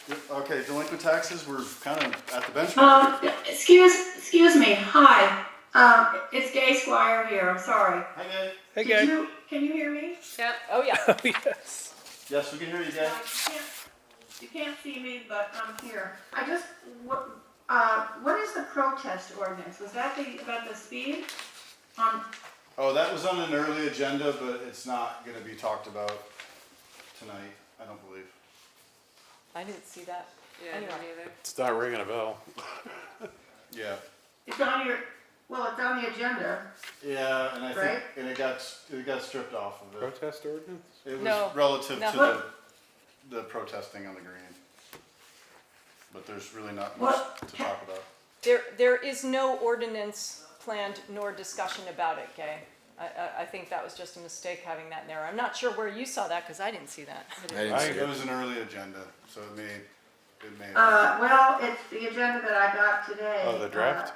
And it's Must be the number draft. 7 after town office demo. But anyway, I just wondered, where that had come from. But if you're not gonna discuss it, I guess you don't wanna talk about it. Yeah, it's my fault. I put it on there as a placeholder, and then it's not. It did need to be on there. We didn't have a protest. Does Okay, so, that make sense? and goodbye. Okay. Have a good night. Okay, delinquent taxes, we're right at the benchmark. As far as FY '26, a lot of online payments. I know we talked about that. We got our final, invoice for Naylor and Breen that you guys approved earlier. We'll have some large invoices for P Street paving coming soon. Road striping is insanely expensive now. Is it just that same one little guy on the Yep. tiny little? Yep, and he's $10,000 cheaper than the next entity. Jeez. I might get one of those for And he myself. lives in Bennington, so yes, no, there's a very, there's not a lot of parity in the market, so. And then as far as fiscal '26, we're about 30% of the way through the year, and we're about 27% expended, which is a good place to be. I've got updates to the sinking fund balances, those are real as of last week. Okay. You can see the White and Burke number, it's obviously not 168,000, it's 52,000. And yeah, I think we're still waiting on an actual report for the VHB study relative to the plans. Okay. Any questions? Nope. Do we have a motion? I'll make a motion to approve. Okay, a second? Second. Okay, all in favor say aye. Aye. Home stretch. Here we go. Highway guys getting ready for winter, all that regular normal stuff. The fire district, in theory, Casella Construction is going to be in town in a few weeks. That's what they've told us. There's a chance that gets pushed off into the spring, but it is what it is. Really fortunate that this was bid in May, and they've held their pricing until October when they signed the contract. So Wow. that's kudos to Casella for hanging on that long. So if they show up in the spring, so be it. And we obviously talked about Raptor Lane. One thing that to bookend that kind of discussion is that at the last planning commission meeting and at a future select board meeting, backwards here. Housing is such an important issue now that the state has amended 50-year-old land use laws that were sacred for a really long time. So if there's any indication that housing is needed, the state has amended land use laws to try to incentivize housing. Part of that process is, it's kind of two parts, where there's a remapping that's going on of all communities, and then the communities have a chance to identify, locations that they want to, develop or grow, right? That's kind of part of that process. Also part of that process, the CHIP program feeds into that, where there would be, communities that identify an area in town where they want to incentivize the housing, they would come up with a CHIP district. Addition to that, there would also be a map that would likely be the same as the CHIP zone, that would be called Tier 1B, which is going to be a component of Act 250, where in certain areas, Tier 1B areas, housing of a certain scale is exempt from Act 250 regulation. The discussions here, as kind of presented and advocated by the Regional Planning Commission is that the Raptor Lane area in South Dorset is a very logical transitional growth area, CHIP district, and Tier 1B area. The way that Tier 1B process would work, the Planning Commission sat with the BCRC at their last meeting. They essentially, basically pass a request to have the select board apply to Tier 1B because there's going to be a state kind of application process. And the Planning Commission did that at their last meeting. So what I suspect is going to happen at the November meeting is that the Regional Planning Commission is going to want to be at here before the select board to give kind of the same presentation that they did to the Planning Commission that talks about those 4 things that I just kind of rambled through really quickly. Is someone gonna come and talk about the CHIP program at some point? I thought that, Yes, is that part of what that is? The CHIP program, the rules are actually being written right now.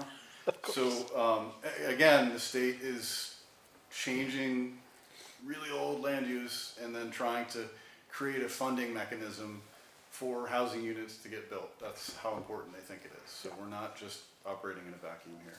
Well, they have identified specific numbers of housing needed Right. over Well, periods, but yeah, so Jim, but that's all over the state. to that point, another piece in this is that all of this discussion is gonna feed into the new regional plan, which is in order to meet the Act 181 requirements, the regional plan is gonna, if you remember, moons ago, we talked about this when the legislation was getting crafted and passed, that the regional plan is gonna have unit allocations per town. community. Yeah. So, and it's not, what does that mean and what does that look like? I don't know, but you could call it a mandate, I guess, right? I mean, it's in the regional plan. This is what the state and the RPC thinks that each community needs to develop in terms of housing in order to meet the state goals. Which is just another, it feeds into this whole, discussion that we're gonna have is that, we are out ahead of it a little bit, but pretty soon there's gonna be a document that says Dorset's responsible for X units. Whether or not, some towns may blow that off completely and just say, we're gonna ignore it. Other towns are gonna try to do the yeoman's work and try to figure it out. There's a really interesting piece in, either Digger or Vermont Public about, there's one town where a guy who used to be in consulting in New York City came back home. Oh, I saw And that. he's, Yeah. he's, Jonah he's, Richard. he's essentially, he's It's in VPR. taking existing buildings and creating additional housing in his town. Yeah. And It's having really successful, it seems. Yeah, it was a good piece. So, and that's what's considered the infill development. Right. And he's in Fairleigh, and I think had done about 20 units. That's right, fairly. If you take the aspirations of the unit count for the state and divide it by, say 200 and how many towns? Yeah, if you do 250, which obviously not all 250 are gonna mobilize and do stuff, but if you divide it by, 150, you're into the 100 unit range Per town. so 20 of infill is not gonna meet so to think that, and that's where this kind of rubber meets the road, is if the state's gonna have those goals, you're going to be doing, developments like what we're talking about, in most areas, in order to accommodate I do find the it, unit count. when we did the housing assessment, wasn't it pretty clear, it's like every indication we've had for quite a while has said there is a significant housing shortage. Yeah, if you go back and look at, Brian had the snippet in there, like, if you just go back and look at just simple building permits, construction permits for new homes over the last 20 years, and just divide it by the number of years, it's, the growth is basically non-existent. 1%. So the new units, so what's happened, right? The new units never got built, and then because of COVID, the market got thrown on its ear, right? My house sold in 3 days, by the way. She said. So yeah, you've got all these things that are kind of laying out the problem where the market changed and there's no inventory and we didn't build. So now you have this dearth of, okay, with who lives here now and modest growth rates, you know, estimated, that's how they get to the number. Yeah. But we all know that, you know, dealing with this with schools too, people don't like change in the state of Vermont. No, but you know, when it comes, when you see a school teacher looking for housing, Yep. that hits, Begging for Yeah. housing. that hits hard, man. Yeah. And that's, And we Two got young that, we kids. have that all the time. and that's, I don't know a better example of that's a problem, right? And hopefully when we get into this, the input process, we'll be able to have a session that's hopefully geared toward employers. And we try to reach out to specific employers in Dorset and then the area to get their input, right? I mean, if they're paying for transportation, if they're already paying for housing, you know, how does this assist in that process? Well, definitely, you know, you got the seasonal people who are now buying up old hotels to turn into housing for workforce. You know, that's happening in multiple Stratton places. bought multiple. But there were, I mean, Yeah, which just two of, speaks to the lack of workforce housing. yeah, two of our sheriffs were complaining because they wanted to live here. I mean, Jesse, when he first, because he was Yep. coming all the way from Hoosick, and there was that other fellow, do you remember him? Chris? And he was coming a long way, and then he Oh. ended up Everybody taking a is. different Everyone job. is. All the people who work at Shaw's, all, you know, Yeah. all of these places. Anders And comes from eventually, Cambridge. they take another job because Right. they don't like having to drive like that. Yeah, which of course is not. And it costs money to drive that far. Yeah. Right. And the quality of life. Yep. No, it's huge. Give that time back to yourself, if you could. Yeah, and to me, it all started with the math teacher. My oldest son, we lost a math teacher that Dorset was gonna hire because Right. they couldn't They couldn't find somewhere to suitable live. housing, and they had a trailing spouse, and this is like a mid-career professional, so that they can probably afford a house that's, that's, you know, within that maybe middle part of the market, because they're probably in their second or third house. There's no houses. Like when you go house hunting and there's 0 houses, it's pretty, it's a issue. We need a more diverse barrier. housing stock. Yes. Yep. And unfortunately, you know, this is all coming after, you know, years of not much change, not much growth. So that's kind of the thing that we have to be mindful of. But I will so- say, it was interesting, I thought Julie's point about that she gets a lot of requests for 2-bedroom rentals or Right. 3-bedroom rentals. Yeah, I'd like Well, to see which if is that like could be this put in the teacher. mix. Yeah. She has 2 Which kids. Which that is the one tough Yeah. thing with, you look at, you know, and Henry brought it up too, you know, you're talking about a significant number of 250 square foot studios. 48. If you're in New York City, or 24, I think 20, half of, so 24. Yeah, 24. 24 and 24. One bedrooms and But 24. 900, you know, 24 900 square foot one bedrooms, and that's actually very livable, and you know, because Yes. Yeah. just coming Yeah. from New York City and all. Yes. But the 250 square foot studios, that is starting to get. It does seem It's tiny. tight. One of my apartments was 500 square foot, There's some and I one- can't imagine living in something Half half that that. Mine's space. space, yeah. I mean, there's some 1-bedrooms in Culver Lane. I'm not sure of the square footage, but Yeah. it's probably not more than 500 by any means. But I think you probably have already written this somewhere, but I'm just wondering, you know, they're feeling like they saw this for the first time. We've been talking about it forever. But if we had maybe a 1-page summary, and again, you've probably written this, of how the town came to where we are now. You know, we saw this need, we've been using ARPA funds, we've been, you know, developing this so that someone who, you know, I get it. But we If should- they're just hearing about it for the first But time. we should also, you know, we should use, we hit this with the schools all the time, you know, why are you bringing, you know, Yeah. where is this suddenly coming? Well, we started 3 years ago. Right. But here, we did have, you know, I looked during the meeting to when, you know, we had, the town voted on setting up a housing committee. Yes. Then we actively put out there publicly, we're looking for I stood members up of there a at housing town task meeting force. last year, Yeah. chewing on the People who don't go microphone to and town saying meeting. that Right. there could be 100 units up here, so I Yeah. don't know what else to. We, you know, it's been out there, we should just And make it sure was the year that, before that we Andrews- put in the thing, shall we look into housing? Yes, So and we that's, did, yeah. right. you So wanna there have, will you be wanna a have journal handy, article as you part wanna of have this. handy the Andrew communications participated. we've done. Yeah, no, Yeah, I and I think it's a combination of Like, that. we Just to, acquired the lane in, or Raptor Lane Yeah, in Frank, 2018. we We can- started we the can come up Raptor with Lane something. committee I in just think that'll be 2019. helpful Yeah, to we the did people this, who then say, we where this did is this the come from? timeline, like, just the timeline. not just you People know, don't why pay is the attention town until doing there's this? something, right? All this info is on the website. Yeah, And of when was course. the housing needs So- study done? That was a couple of years ago. So it was kind of done in 2 iterations. It was like 22, 23, and then they kind of bookended it and did, kind of updated it 24.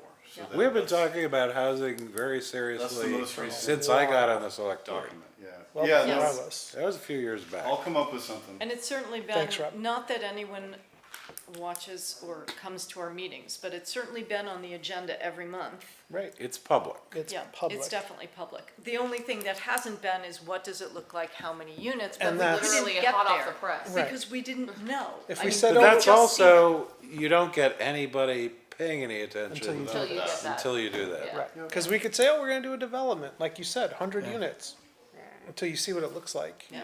Wait, You I can't think see what this it is looks by like my till you house. spent the money to see what it's might look like. I mean, Honestly, that's the think point. it's It's a great. long process I to like get it to a this. lot. It looks, it's a neat beautiful, design. It's thoughtful. It's community oriented. It's not just throwing something down. It's Yeah. really thinking about the people, and I think that that's.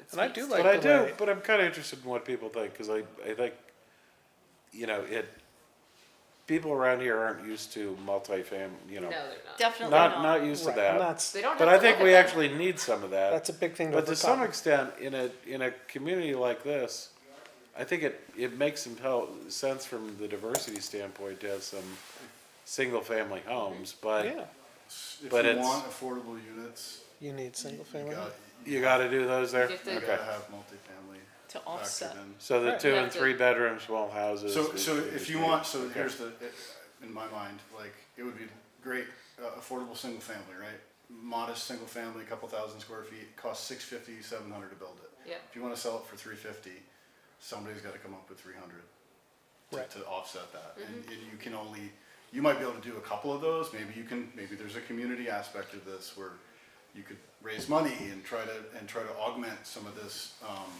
No, to but get it's- to get duplexes subsidized, to get condos subsidized, and to get single families It's subsidized. the way Brattleboro or Bennington did it. You You just- just have to you- have a lot of grant You're funds. just gonna have to have, well, and that's where, yeah, it gets really tricky too with some of the funding sources and all that other stuff. Because we've typically, through this process to date, we've talked about missing middle and income levels that are much higher than what those funders typically allow you to do.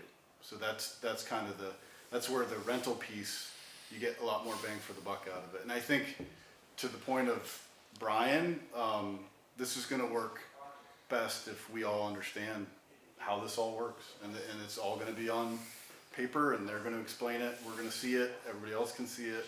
You can see that, okay, why are there no affordable single families? Well, that's why.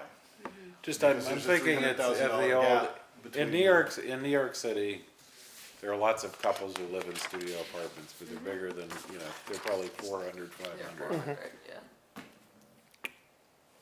Yeah, and And that could be, because you know, to have it, you know, to be a hotel room, like Henry said, is getting, that's, Pretty small. Let's put Yeah. it this way, at 500 square Murphy feet, beds. whenever Bo would come over, I always said the cats had to stand on our shoulders so they'd all fit. Oh, I think this is a great start.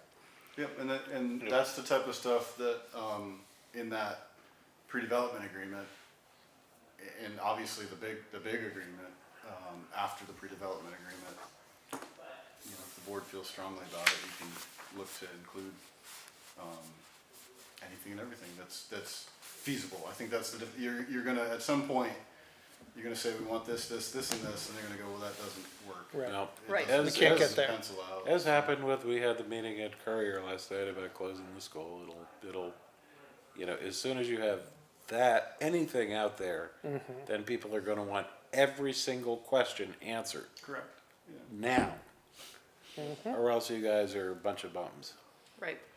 So, that's coming down the pike. Yeah, I mean, I think a couple of things to keep in mind.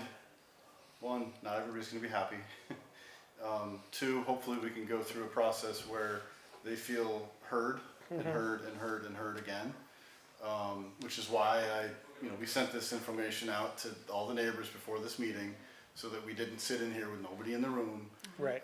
And that they're in here and that we start the dialogue. The hope is that I can get Scott, Brian, housing committee members, we can sit here, the neighbors can all come in. Do we think As there's? much as we can siphon legitimate questions out of them, that we can hopefully inform the design Address, around. Yeah. Do we? That's what we hope to do. Do we but they're- expect a lot more Tatiana Craigs? So I went out to all the neighbors that we had contact information. Do you think they're going to be? Everybody on Black Rock, not necessarily everybody on Owl's Head, but the abutters. Do you think Went out they're to all abutters. They're going to be the loudest of the bunch? I don't know.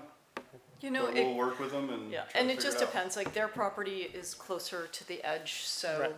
they're more directly affected. There's lots of people in Black Rock who may be farther And- away or not We really. would never And know. in fairness to them too, what she didn't talk about was that all the lots, when COVID hit, there was 8 lots up above her that were undeveloped, subdivided but undeveloped. COVID hit, every single one of those sold, and now there's a house on every single one.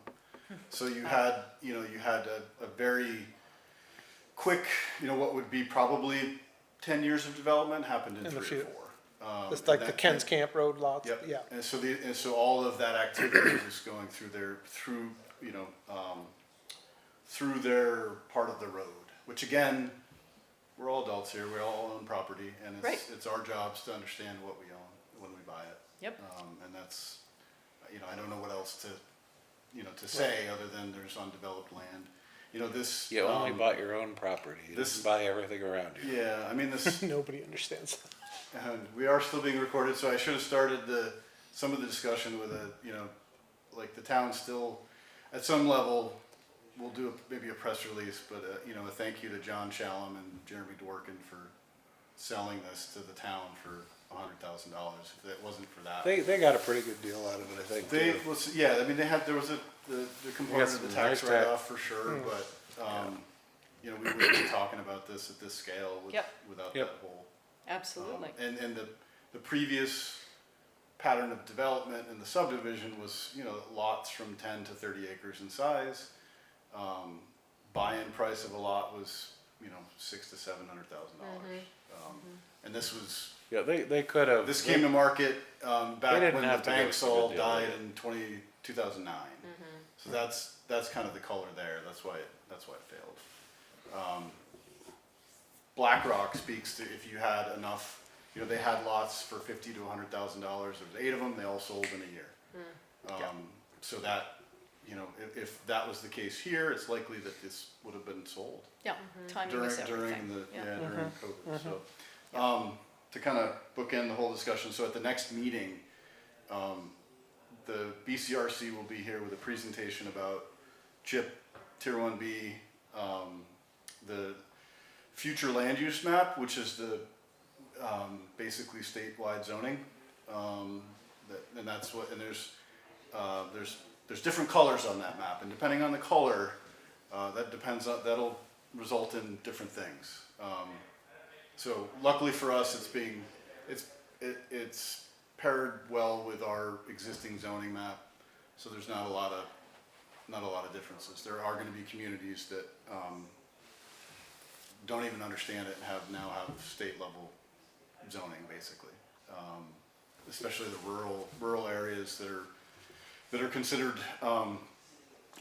like intact forest. But so the hope is that at the next meeting they'll have a discussion about that Tier 1B stuff, and that you'll understand it, because the ask is going to be eventually that the town make an application to have a mapped area considered for Tier 1B, which would then open up the eligibility for some of the permitting and exemptions. Good thing for us, a lot of this stuff that even if we don't have to go through 250, we can answer a lot of the 250 questions because we have a lot of the stuff. Yeah. So if we get into a protracted discussion, though, even though we're exempt, there still could be almost a presentation by this group of, yeah, we don't have to go through it, but here's a memo that outlines everything, and this is why we would get the permit anyway. Which I think is a kudos to the board and the town to, doing that front end. The feasibility study you saw got them to this point, right? That beautiful schematic would have been much more difficult without the data around the soils and the unit count for water and wastewater. And that allowed them to focus on the, kind of the one area. And if you think about it, again, 36 acres of tree cutting in I'm that, surprised, in the Scott. 3 phases over 10 years. And then as part of this process, and that Brian mentioned upon it too, is that it's, you really kind of, I would consider this a land, development and land conservation project, because you're going to end up with more land that doesn't get used than does, at the end of the day. And which, if it developed differently, if it was, the town Not didn't own us, it, it might have happened differently. You may have had, I don't know, 10 lots, all big sizes where they cut every tree. Yeah. And you might have ended up with more tree clearing in that situation than what we're proposing, so. Rob, how many houses are on Merrick Lane and like Fox Lane? Because those are 2 little developments. I'm just trying to compare what they 9 look and like. 9, 9 and 9. because the threshold And was they're 10. all like they're 1 acre, right? Yes, they're all generally, some of the lots are maybe 3/4 of an acre, 3/4 of an acre to 1.5 acres for the most part. And those are, so the lots that are shown here, a little bit smaller, but a similar, the Feel to it. the far end of the road, is, it's got a nice, it's a a nicer similar part. feel Right.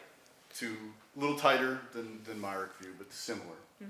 And you don't need the room for septic or wells, so you can do that. Yeah, and to me, what's nice is that it's built around and integrated into our trail system. Right. Which is, Yeah. that was one of the requests, was how do you make this interact with that? And I think they did a pretty amazing job. Yeah, at least on actually, the I love outset. that part, all the, as you put it, Frank, the looping of it Yeah. all. And then also the, bike path, trail, whatever, Yeah, walking path. functionally, you would get people parking here, getting on a bike, riding through the, the central trails that go through the subdivision up to the upper trails. And obviously above and beyond the people that would be, living there and having direct access to the trails. Well, I'll be curious to see what their data, what it brings up when they do more studies. But as a first impression, I have to say it, very nice looking. Yeah. You see lots of developments that look very much like, prison. And Yes. Yes. it looks, very this is really unique. thoughtful. It looks like a neighborhood. Thoughtful. Yeah. The whole thing, everything about it is thoughtful. Yeah, the architect is from Bennington. Bowman is out of New Hampshire. Realtor Bennington. Scott lives in Rutland. I think that there's a pretty unique opportunity, regardless of what it ends up looking like, in scale. They still have a pretty unique opportunity. Okay. All right. That's all I have. All right, so that was it. Sign some Tractor payrolls. parade's More coming. than enough. Halloween and the tractor parade, they're coming. Oh, right. Sign payroll. Yep, that's coming. Does one have to register for the tractor parade? No.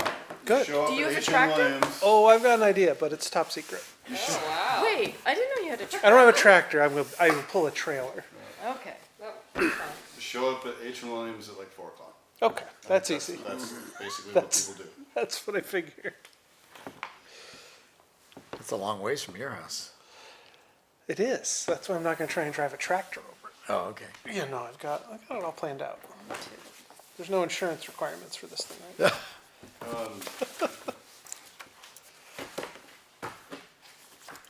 He said, Yeah, agricultural equipment, right? Sure. That's the, To be shredded. just get yourself a slow Or triangle. just, fireworks. Guys, Yeah, do one we of have a those motion triangles to in the back. adjourn? I will make a motion to adjourn. I'll second. All in favor, say aye. Aye. All right.